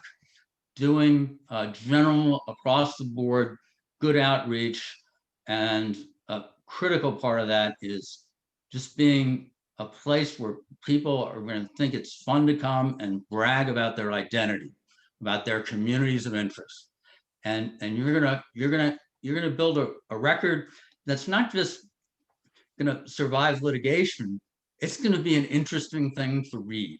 So I have those resources. I in terms of contingencies, you know, litigation, you can never say never, but I think if we're looking at the time frame between now and next April, it's definable things. Well, I've already told you, Brown Act, I've got that covered. But if there has to be a writ to get an exception from some state law because of this crazy time frame, you know, I can deal with that. And I have all these great friends on my listserv and election law professors that I know from law school, and we got it covered. Very good. Commissioner Toibel. And that does lead into the next question. Please give us a sense of your experience advising public commissions, particularly related to procedural support during live sessions. How would you rate your command of relevant regulatory issues like the Brown Act, conflict of interest law, ex parte communications, etc.? Well, let me start by saying the one of the high points of this sometimes contentious, exhausting CVRA process was in Antioch, and one of the demographers, who's kind of a wizard, can do all these things in real time. But there was coffee and donuts. That's important sometimes. There was this dialogue about the city that was just fascinating, and at the end of it, I went up to the mayor, who didn't like the whole districting idea, but what was going along with it. And I said, you know, I learned a lot about your city today. And he turned to me and said, you know, I learned a lot about my city today. And I say that because this live is very important, and we can do that online. I've seen it work brilliantly. And it was a subject that when I was deputy director at the administrative conference, we worked on video hearings, we worked on electronic rulemaking, on how to really include the public in these administrative decisions. So that's where I would go with that in terms of my experience. Is oddly not election law, because there's only been these three examples, and they're all a little bit different. It's to the regulatory commissions that I've worked for 9 of them, either for them or for the state body that had as an economics expert. And I wrote my dissertation about the notion of delegating these complex decisions to a bipartisan entity like you, an expert entity. You have to embrace that you have been given the mantle of being the experts to do something that is just too complex and too self-interested for the legislature to do. So I have that background from administrative law that I think is the real strength here. It's what excites me about this project as much as doing the right thing for redistricting. Thank you. Thank you. Commissioner Bray. Thank you, Mr. Rafferty, and welcome. Your experience and passion for voting rights is impressive. Your experience with recent redistricting, working with redistricting commissions and helping to create redistricting plans didn't seem to be as strong. Can you cite cases where your firm specifically helped create a county redistricting plan If that plan was challenged in court, and if so, what were the results? Well, this is, as I say, this is new to all of us because there have been only one county redistricting commission in history before this cycle, and that was San Francisco, and it's in their charter. They do not use private attorneys. They actually had a conflict once. They got the San Mateo attorney to help. So they're an independent commission, but they're appointed by, it's different. It's different. Nobody has experience in redistricting commissions. The other, certainly the Mercimer firm has worked for, well, they say they work for cities and counties, but in the old style redistricting, that was working for the incumbents. That's what you're instructed not to do. So it's a change for them too, just as it's a change for me. We're doing something fundamentally new. But I have worked, as has, first of all, there are only 2 cities that have complied with the new Fair Maps Act, Napa and Richmond. I was in both of those. Dr. Johnson was in Richmond. Ms. Leone was a lawyer in Napa.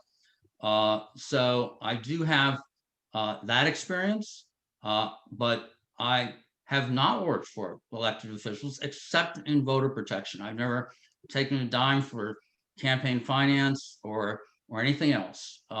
So my experience is in voting rights. I do have a focus, and as you say, a passion for including underrepresented minorities, bringing them into the process, because I think for them to vote, it's the foundation of our whole democracy.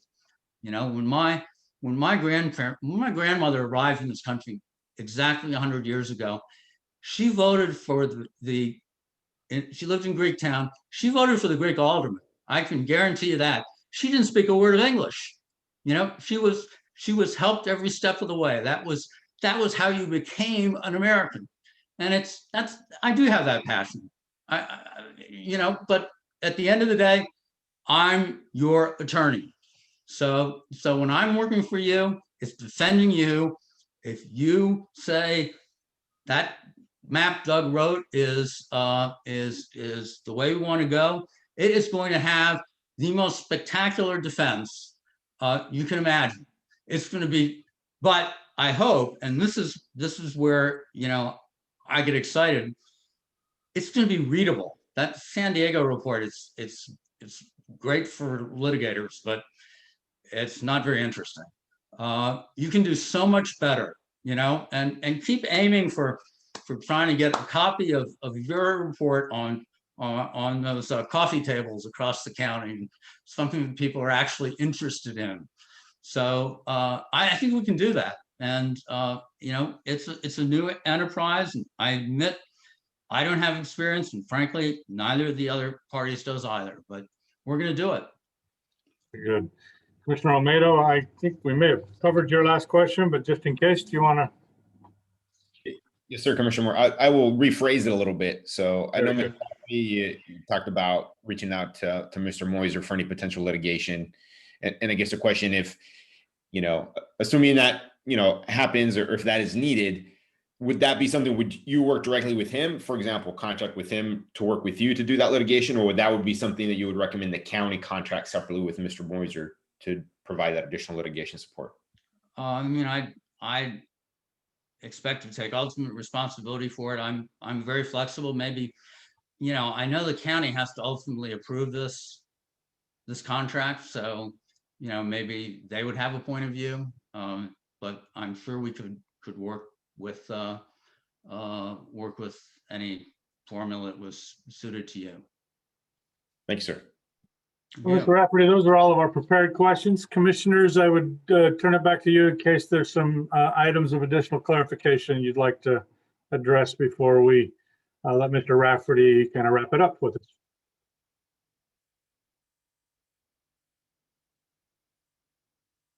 think we may have covered it then. Mr. Rafferty, I'll let you take just a couple minutes and any final comments that you'd like on the record, sir. Well, you know, I really am excited about this engagement because it's not going to be the same challenge. And the reason CBRA cases are challenging is because I really believe in collaboration. And, you know, it's when you have a difficult to resolve matter like that, it's a challenge to avoid litigation. I haven't always succeeded, but I usually have. But this, I think it's an opportunity to learn more about Santa Barbara County. I mean, not for me, but for you and for the county itself. I mean, you're asking people to define their communities. I mean, can there be something, you know, more interesting than that? I mean, and I think to facilitate that would be a great honor. I am, you know, have a portfolio of skills, and I think I'm well equipped to help you, and I'm committed to it, and it's going to work. And most importantly, you're going to have fun, and people are going to look forward to contributing to your electronic forum in writing. And you know, because you don't want if it's all oral comments, you're going to be there until 2 in.the morning. So you gotta find ways to get input efficiently. So I hope I get this. I will reward your confidence in me, and I will, you know, bring in whatever additional resources are necessary. But the real strength of this effort is your expertise. And other people have been a little concerned about how I think you did a great job of righting the ship on the partisan issue, which is very important. And I have a lot of confidence in you. I've seen you interact. You know, it's you're the right people for this job, and I want to be part of that team. So thank you very much for your consideration, and thank you, sir, for your interest and for taking some time to join with us this evening. I believe you provided contact information to Mr. Johnson's staff in case Mr. Churchwell needs to follow up with you later this evening. So again, we appreciate your interest in Santa Barbara County and in our commission. Thank you. Good luck. Thanks. Commissioners, we'll take just a minute while we shuffle the seats here and bring in the last of our interview panels.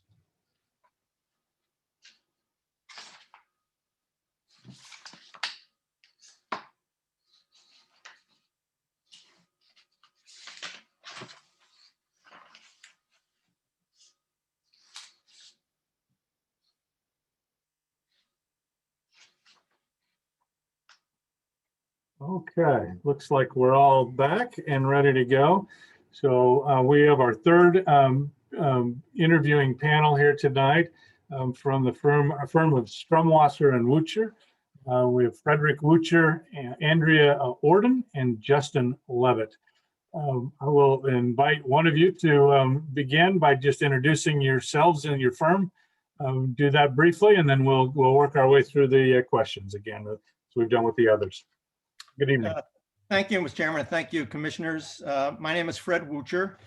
I'm one of the co-founders and now senior counsel at Strumwasser and Wucher. And with me tonight, as you've heard, are the two other senior members of this team that we've put together for you. One is Andrea Orden, who is also a senior attorney at Strumwasser and Wucher, and Justin Levitt, who's a professor at Loyola Law School.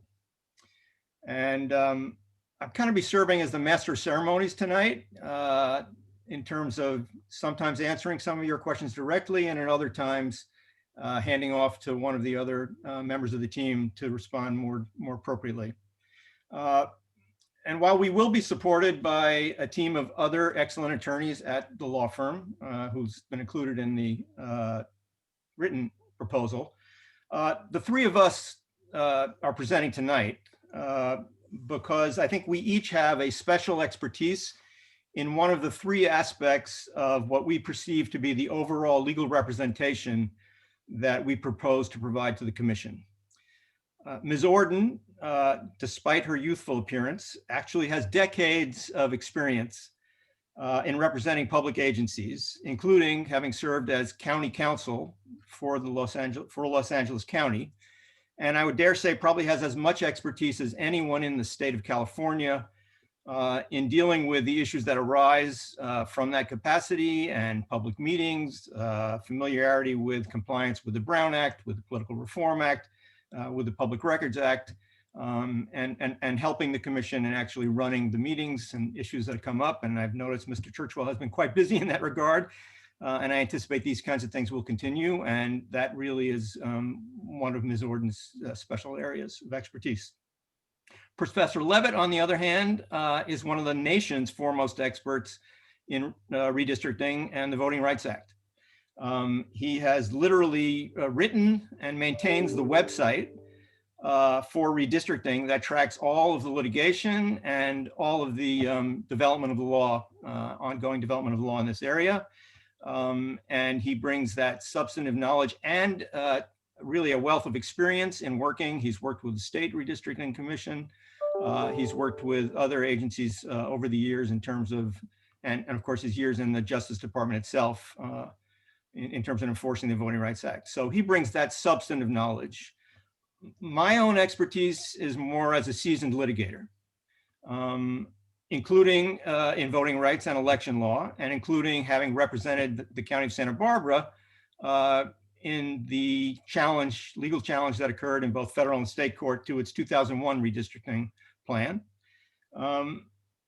And my expertise, as you've heard, hopefully it won't have to come to bear, although I'm a little less optimistic given my knowledge of Santa Barbara politics and history that is the case, perhaps in some of the other prior speakers.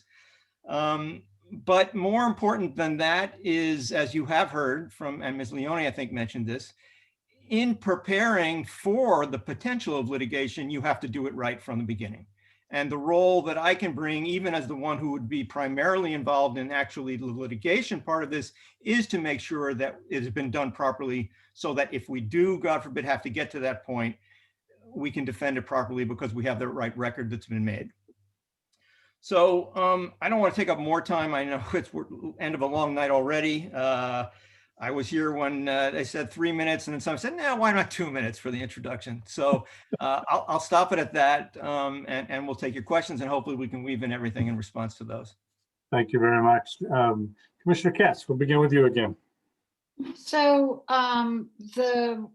the role of your team members, who, I guess I'm going to change the question a little bit, just a little bit, to ask who's going to be attending our meetings and who is going to be the go-to person.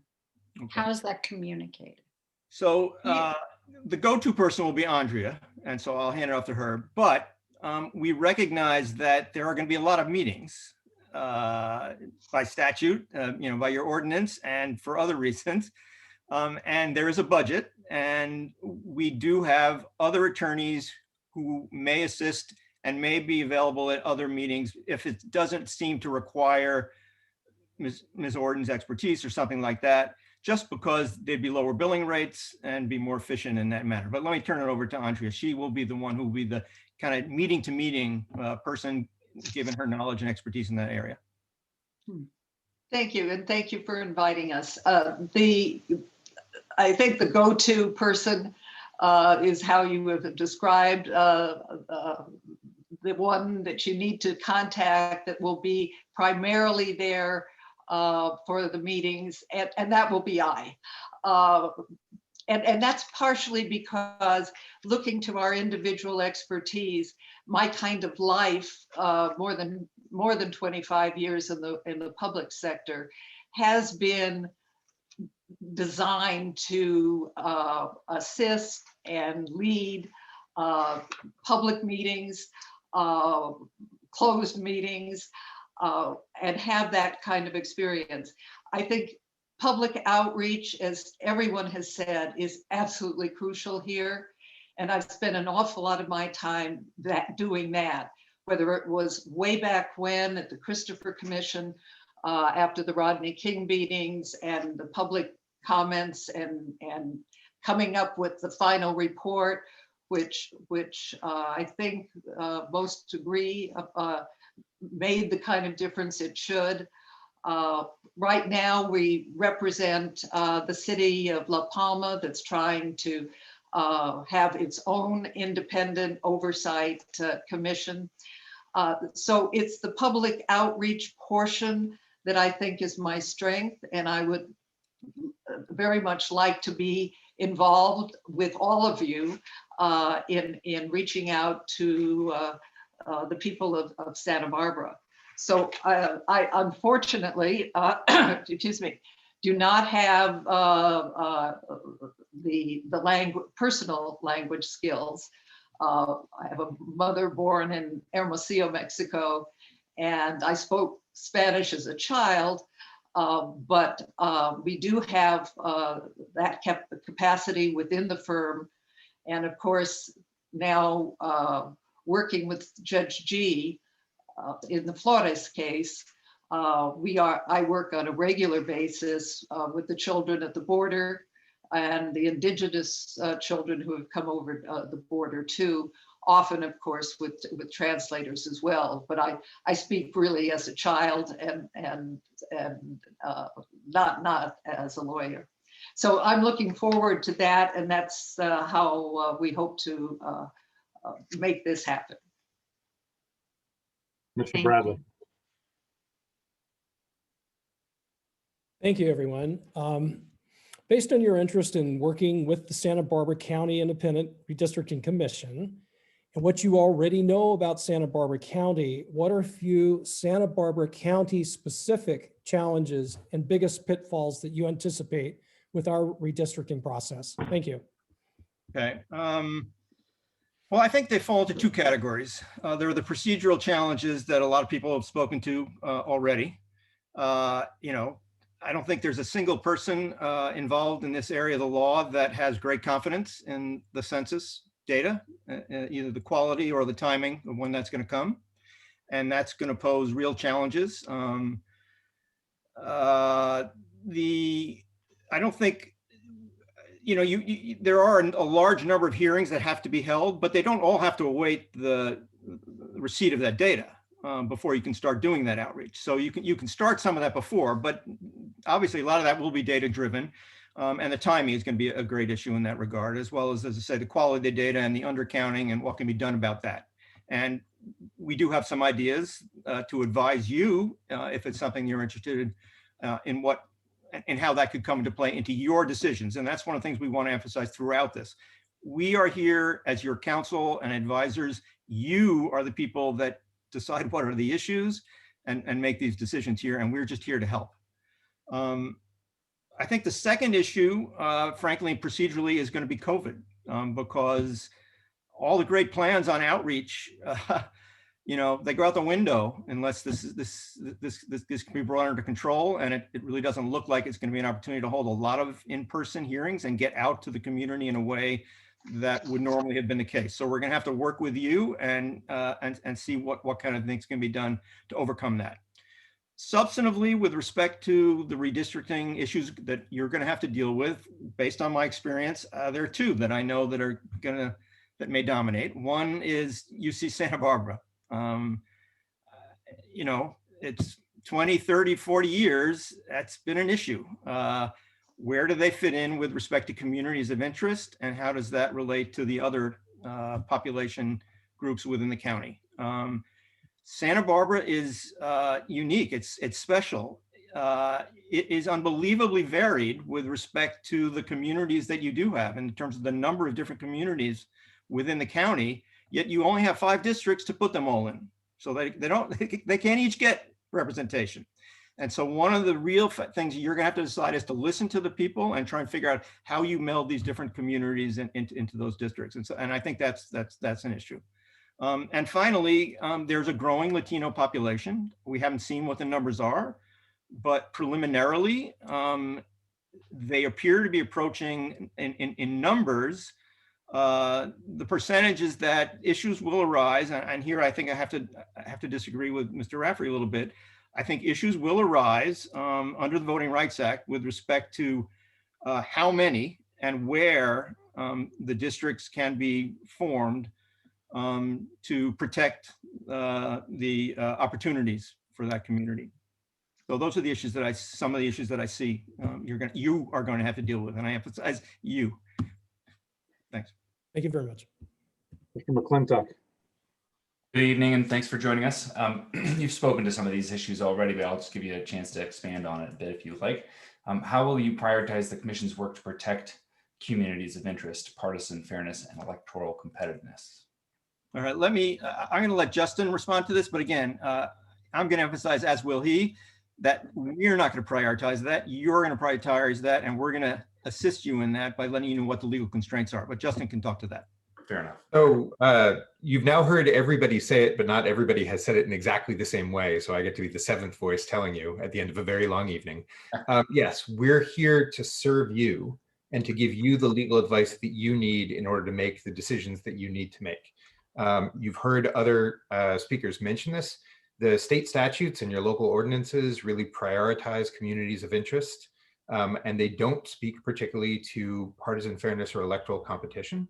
And so we would view it as our job to help you reconcile what you are asked to do with what the law requires, to tell you when you're steering into what the law requires and to tell you when you may be steering wittingly or unwittingly away from what the law requires, and to keep the advice that we give you strictly to what the statutes ask of you as you make these decisions. With respect to how to prioritize certain communities of interest over others, I think Fred said this extremely well. We want to support you in doing your job, but the people of Santa Barbara have trusted you. We are, or would be, or are hoping to be staff to you. And so the decisions that you make about what communities are more important where and how that may change in different parts of the county are really our decisions to support you on, where there's a legal basis for steering you one way or another. But otherwise, we view our job as to be agnostic about the communities that you may choose to raise up in different parts of the county. That's what you're there for. Mr. Ochoa. So what is your relationship with the demography firm currently engaged by the commission? Okay, let me make one point on that, and then I'll turn it to Professor Levitt again, because he's worked more with the firm and with Doug Johnson in particular. We made it clear, and there was a little footnote that we dropped in our proposal. I wanted to make sure everybody was aware of this so there wouldn't be any confusion. There is a Justin Levitt that also works at NDC. That is a different person from Professor Justin Levitt, who's proposed to be on our team. Now, I would like to say that they liked our Justin Levitt so much that they went out and got one of their own, but I believe it's just an unbelievable coincidence that. So just to clarify, there are two Justin Levitts, and that's how close we would work with Professor Levitt can add some more to that. So it is true. I've had the pleasure and privilege of meeting another Justin Levitt spelled the same way who works on redistricting in Southern California. And we have a picture of the both of us so that we can prove that we are not in fact the same person if called upon. I have had the pleasure of knowing Dr. Johnson for quite some time now, before he was Dr. Johnson. And I think we have a very cordial working relationship. We've not worked on a particular redistricting for the same client together, but we know and are familiar with his work, and I think we have a very professional working relationship. I'll say, as I think either Mr. Skinner or Ms. Leone mentioned, that's generally going to be true of most people who do this sort of work in the state. So I heard you mention earlier, two other firms that had responded to an RFI for demographer positions. I feel the same way about both of those firms, and the individuals associated with them have not worked directly on particular redistricting counties or cities within California on them, but know them both fairly well and feel very comfortable in a working relationship with them. Thanks. So I think you heard the long version of this question around budget earlier. Let me boil it down. The county initially anticipated about 200,000 in legal fees out of about a $500,000 projected budget. Talk to us a little bit about how you see fitting in within that framework. Obviously the priority for the commission is, reserving dollars to do outreach, but within that framework, you talk about that a little. Okay.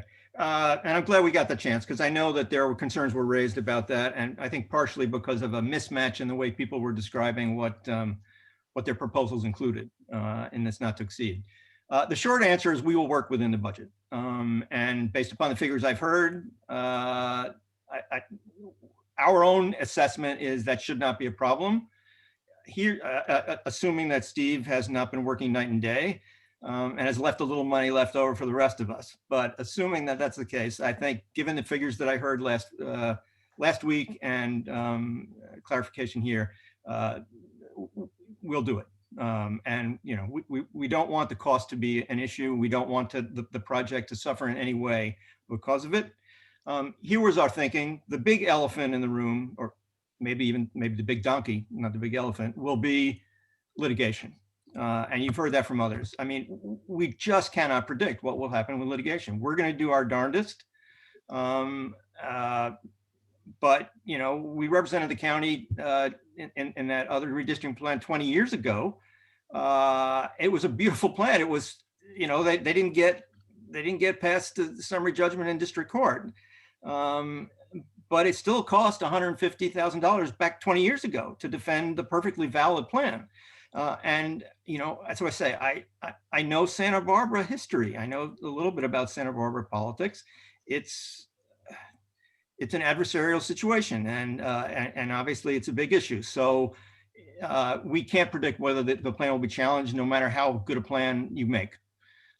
So when trying to respond to the RFP, it asked for what the legal fees were, and we had to try and figure out. We give a figure that takes the risk of litigation, expected value based upon the risk versus the cost involved. And we figured, okay, we'll do a not to exceed of 300, and maybe 100,000 of that, 150,000 of that will be for litigation, and the rest will be for the thing.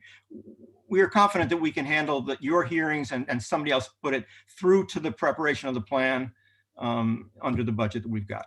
And then look, if something happens and we need to ask for more money, and you think, it'll be all transparent, whether we've done a good enough job, whether we spent your money efficiently up until now, and whether the county needs to budget more because something unexpected has occurred. Thank you. I just like. Oh, go ahead. Go ahead, Ms. Horton. Just wanted to add, just again, what you've heard many times already, which is clearly the most important work that you would need and you're asking for is the preparation of that beautiful plan and that great report that brings excitement to the city. And that's where our real focus is in preparing it and making it right. Thank you. Appreciate that. Commissioner Headley. All right, good evening. So in your proposal, it is stated that obviously Professor Levitt would serve in an advisory role.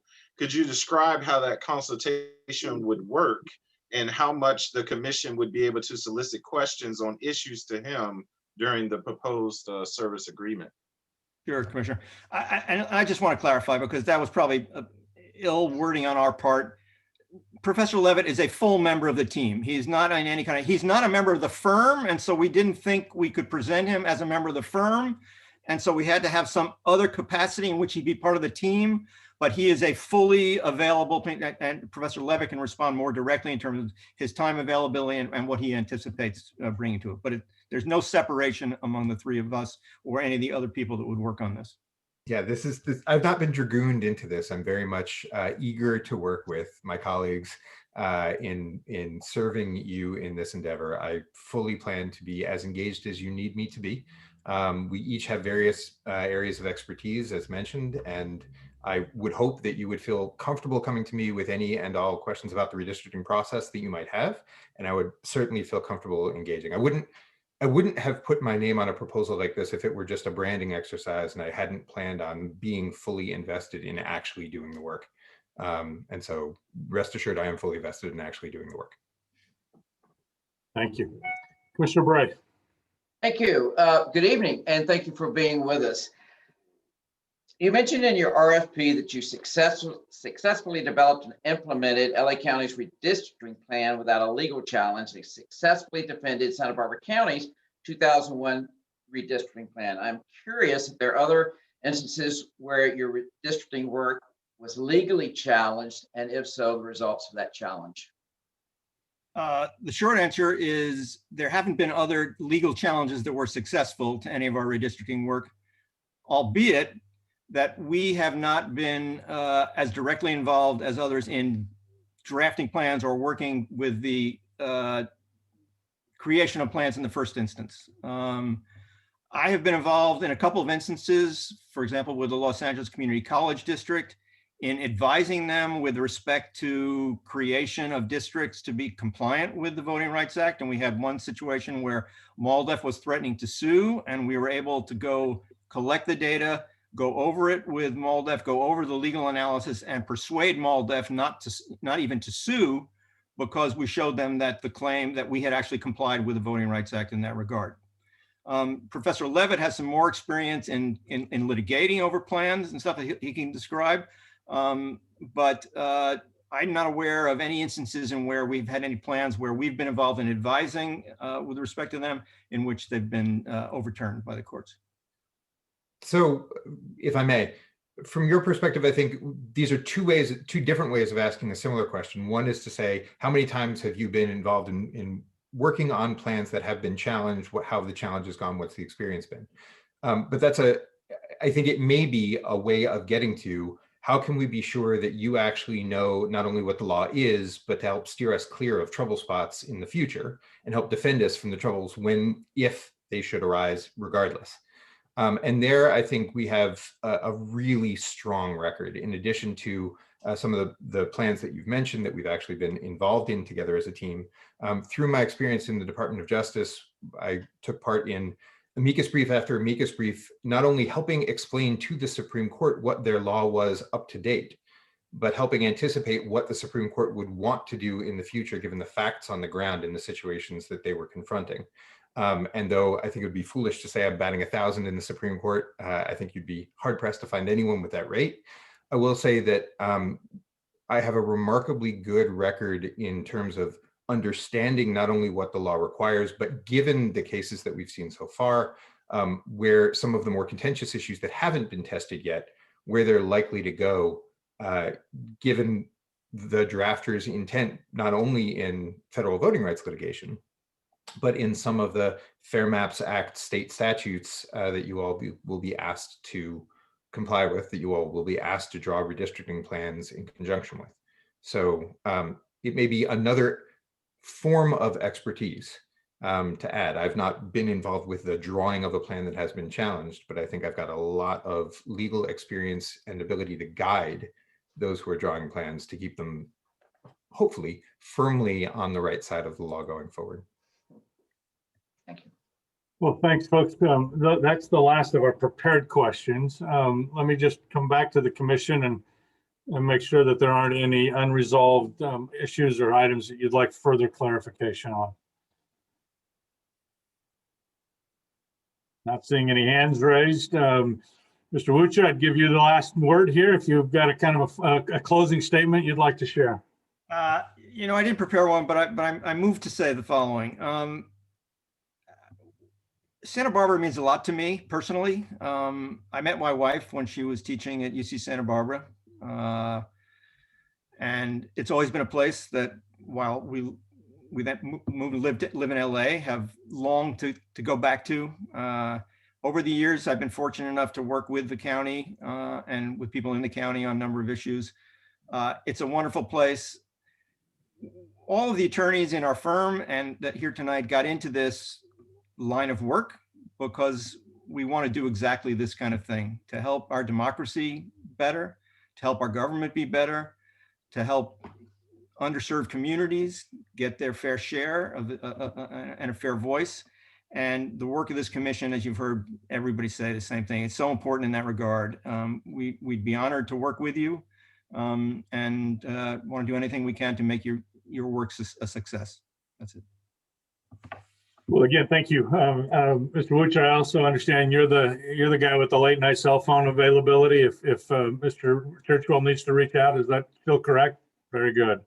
We want the three of you for joining us this evening and your interest in working with us, and appreciate your time this evening. Thank you, and thank all your time. Thank you. All right. We're the deck here again, and Ms. Tilton, I see you're back with us, which is good because we're at a point where we needed to do some public comment relative to the interviews folks have just listened to. I presume folks understand the process by now, and so we'll ask if you see any hands raised. Yes, I have Christian Alonso, followed by Andy Caldwell, then Lee Heller. Very good. Mr. Alonso, good evening. Good evening, Chair and Commissioners. Thanks so much for your time. My name is Christian Alonso from District 1. Whew, that was a lot of interviews and well done. It was fun to watch you all go through that.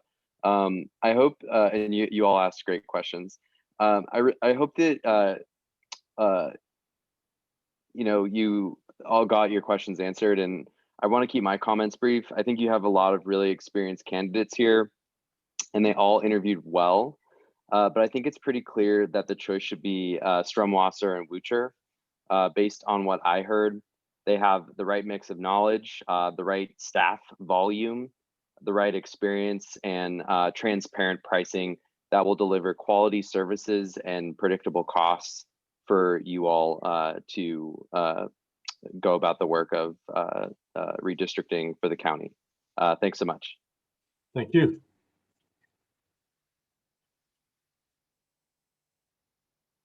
Mr. Caldwell, good evening. Chair Morris, Sandy Caldwell, representing CoLab. There's no doubt all three applicants were outstanding attorneys, at least in their fields.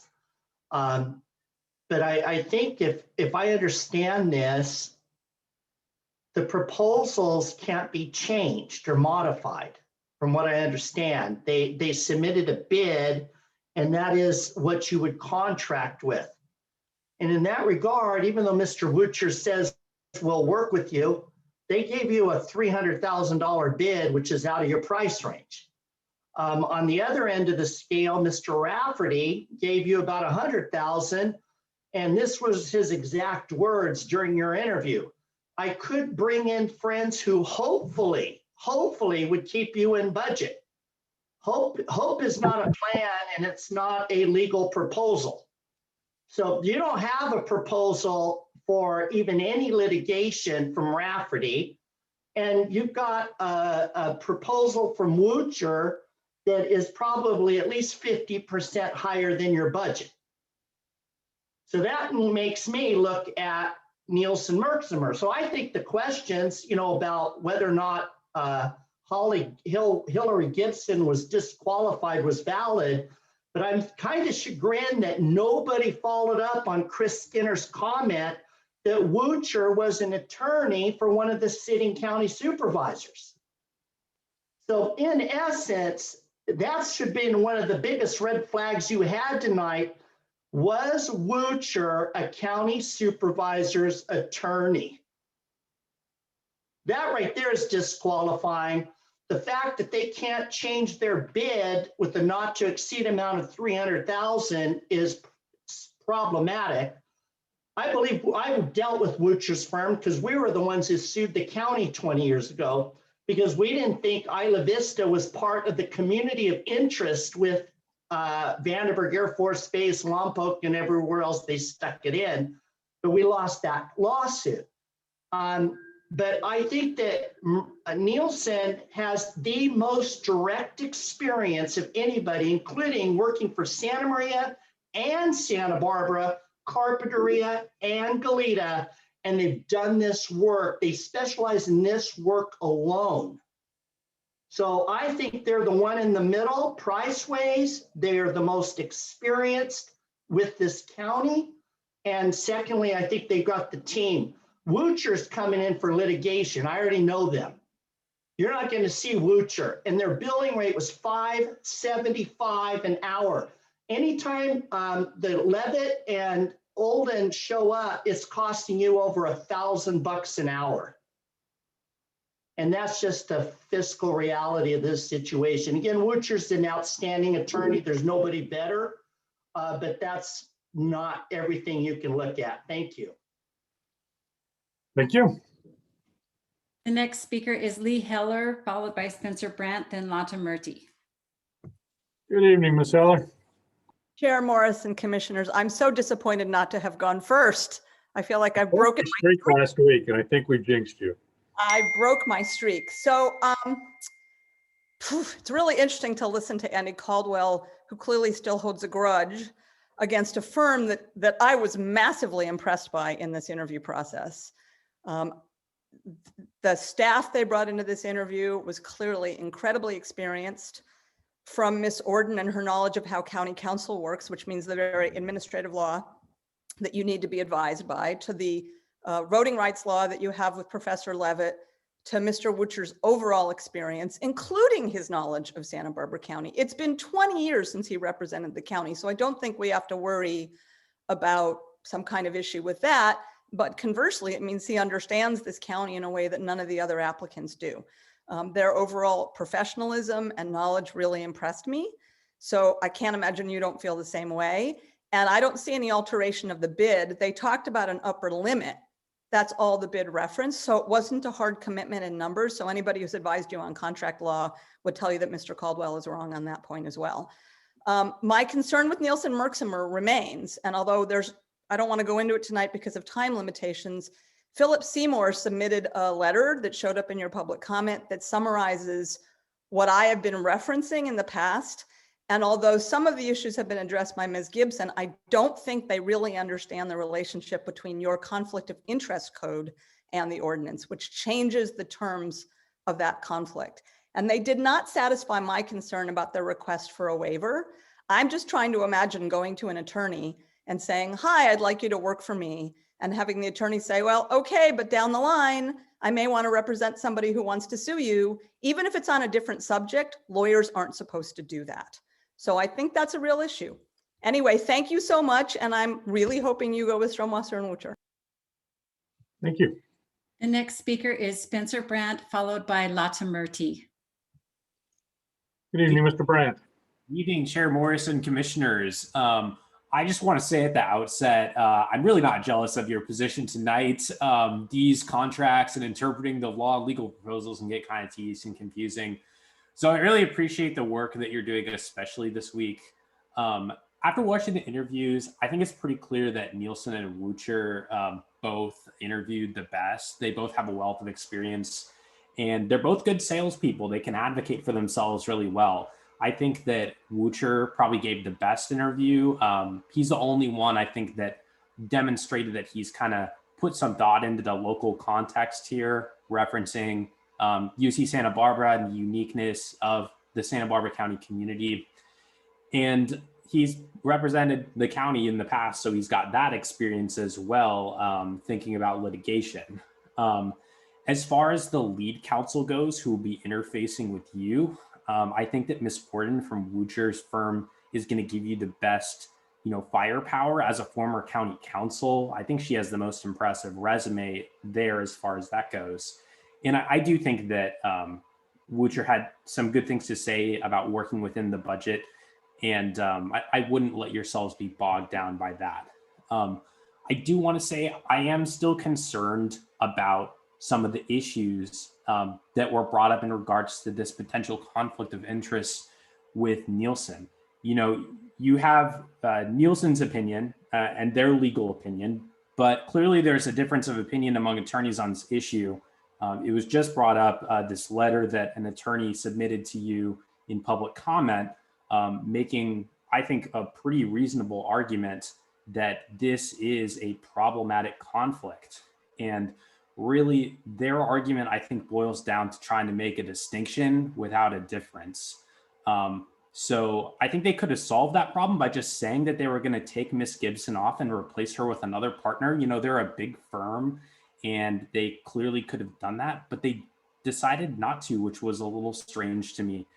And in addition to that, this issue where they're asking for this carve out for themselves to sort of get around the conflict of interest measures in Measure G is strange. I mean, Mr. Churchwell in his proposal, as well as Mr. Rafferty, Wucher, and Sutton, even though you didn't give them an interview, they didn't ask for any blanket exemption like this. And I don't really feel like they gave a solid answer as to why. It's very strange to me. Those are my comments, and I appreciate your work on this tonight. Thank you, sir. The next speaker is Lata Murthy, and that's the last hand that I see raised. Very good. Welcome back, Dr. Murthy. Thanks for having me back, Chair Morris, and good evening, everyone. Unfortunately, I missed the first two interviews, but fortunately, I was able to listen to the final interview with Strumwasser and Wucher. And in addition to the positive comments made in their favor already earlier, I liked seeing that Strumwasser and Wucher supports the commission and sees themselves in a supportive role, advising on commission-driven decisions and not just telling the commission what to do, but truly serving in the role of legal counsel. And in addition to supporting the commission, I really liked seeing how they supported each other in their work. And I think that's important, that you have a team that works well together.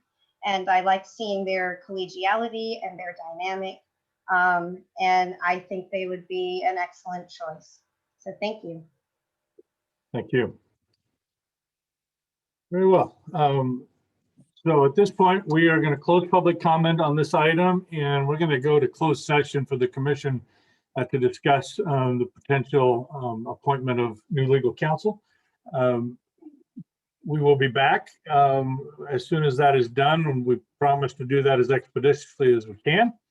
And apologize to those of you in the public in the audience for a little bit of a break here. Commissioners, you should all have the link to the other to the closed session link. I've got 9:08. Let's convene at 9:15. We all probably need a little bit of a comfort break. We'll begin at 9:15 in the closed session.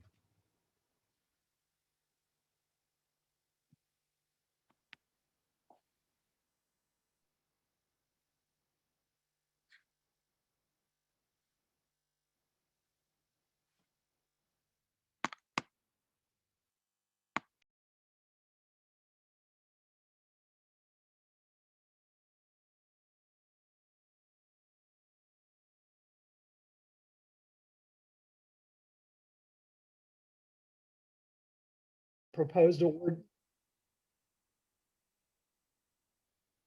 awardee is Strumwasser Wucher. And rank number 2 was Nielsen Merksmer. And rank number 3 was Mr. Rafferty. Very good. Thank you.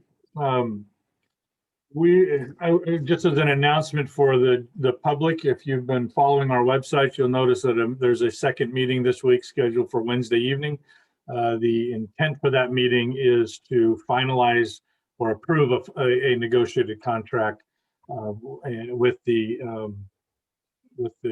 legal counsel and to forward that recommendation to the County Board of Supervisors. So just forecasting ahead what's next steps. We are now going to take public comment related to item number 10. Ms. Tilton, would you lead us through that exercise, please? Yes, we have a request to speak from C. Bell, which I assume is Charles Bell, and then Santa Barbara GOP. Very good. Mr. Bell, good evening. Thanks for being patient with us tonight. Thank you, Mr. Chairman and Commissioners. I'm here. My name is Charles Bell. I'm with the law firm of Bell, McAndrews and Hilltack in Sacramento. I represent the California Hispanic Chambers of Commerce and the Santa Barbara Republican Party. The chairs of those two organizations sent you a letter in December 18th expressing their dismay with the commission's failure to meet the ethnic, racial, and partisan composition requirements of the act, the Santa Barbara ordinance.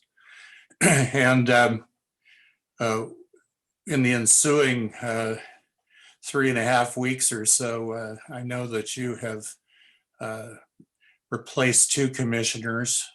However, it remains our view that you've failed to meet the requirements of the ordinance in both those respects, with respect to the composition from an ethnic minority standpoint and communities of interest, and also partisan composition. You know, you have 2 responsibilities and opportunities to deal with those issues. And I think it's interesting the framers gave you that responsibility to compose your commission, as well as in drawing the lines that ultimately is your final act, your final responsibility. And so we're concerned that you have failed to meet that opportunity on the first occasion in composing your commission. And it gives us great concern that that might affect the second and final and most important function that you have, which is drawing lines that fairly reflect the diversity, communities of interest, and partisan composition of this county. We've set forth our position in communications, and I hope that you'll have an opportunity in closed session to further review that.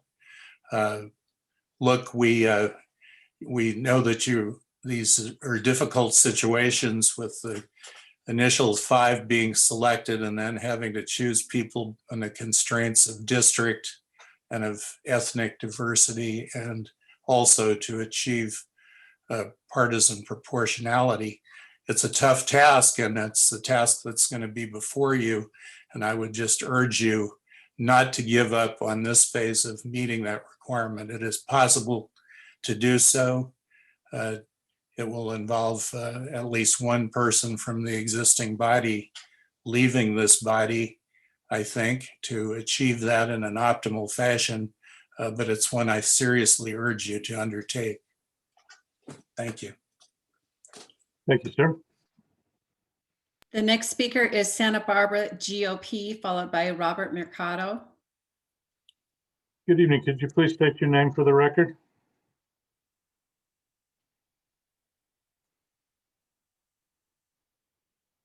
Looks like whoever coming from the Santa Barbara GOP, that you're on mute.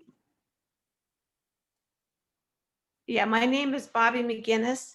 I'm the county chairwoman for the Santa Barbara Republican Party. I apologize that my name didn't show up. It was to, but it didn't. I apologize. No worries. Anyway, I wanted to just follow up with what Mr. Bell was talking about, that, you know, there's a lot that's gone into the ordinance. Prior to this commission being formed, there was a lot of work that went into writing the ordinance. There was a lot of money spent on campaigning, and we finally got the ordinance passed. I think it was 2018. And at this time, it's like we've heard a lot about the biggest way that you can prevent litigation is to meet the requirements of the ordinance. And begun, and here we are at the very beginning, and we have the underrepresented. You have an underrepresented group, the Republican Party. We do not have our fair share of representatives on this committee. So I urge you to reconsider and add another Republican, and we have a Latino Republican that would fulfill both your requirement for the Republican Party as well as the requirement to have the Latino population represented in the county. So thank you for your consideration, and thank you for having such a long night. Thank you, ma'am. The next speaker is Robert Mercado, followed by Lee Heller. Good evening, Mr. Mercado. Good evening. Thank you for having me. My name is Robert Mercado for the record. I'm a Latino. I was raised here in Santa Barbara County. I've lived in Santa Barbara and now I'm up here in Lompoc. And I used to help out with the Casa de la Raza. My father was a treasurer at one point. So I'm very involved in the Latino community. And I agree, we should have more Latinos on this committee. We are underrepresented. I think the statistic was that we're 46% of the population. And I've noticed that just in this meeting alone, there was a necessity to get as much involvement from the community given the census. So I would urge this committee to add more Latinos to the to this hearing here. Thank you very much. Thank you, sir. And the last hand I see raised is Lee Heller. Good evening, Ms. Heller. Chair Morris and commissioners, I have to say that this has come as rather. Ms. Heller, we've lost your audio. Can you reset that?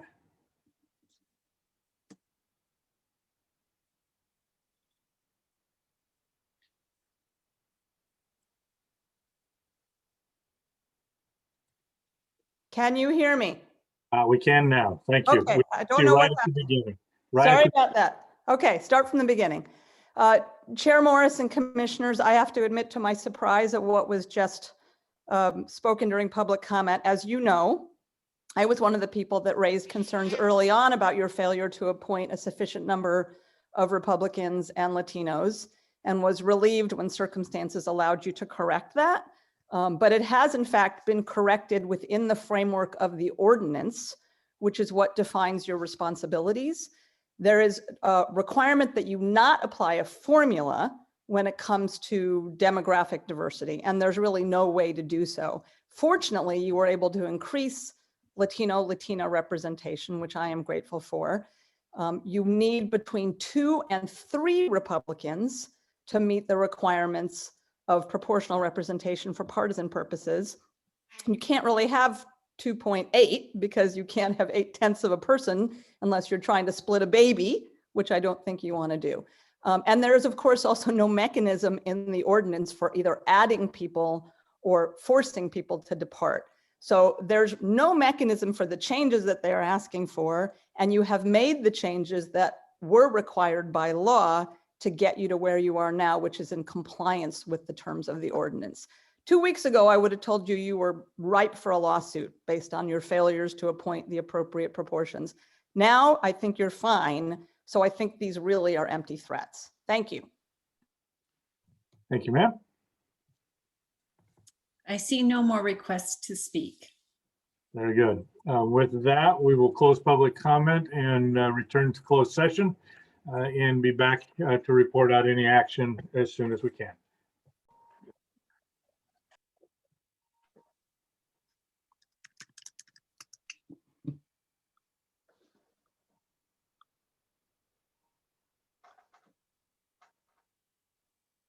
Looks like we're all back. Good evening. We'll call the meeting back to order and ask Mr. Churchwell to report on our last closed session.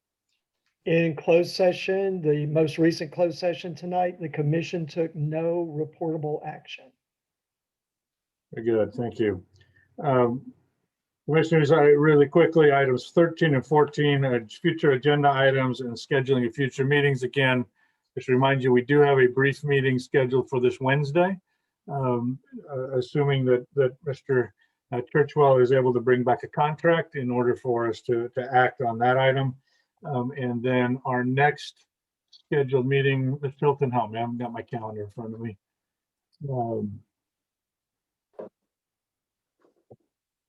Stand by. We're on the 22nd, is that correct? Yes. February 22nd. And then we haven't scheduled beyond that. We did initially talk about doing the 1st and 3rd. And we've heard from Commissioner Rios that the 1st and 3rd, there's a conflict. So as you saw, there was a doodle poll that just went out today. We're asking you to respond with your availability. So for now, the next meeting is the 22nd. Very well. And you all have seen in the packet the list of items that are on that agenda. If there's something you'd like to add to a future agenda, please let staff know, and we'll take care of that. And we'll review the results of the doodle poll and determine what our schedule looks like in March. So with that, everybody, thank you for a long evening and a lot of good work. And we will see you all briefly on Wednesday evening. Thank you. Good night, everybody.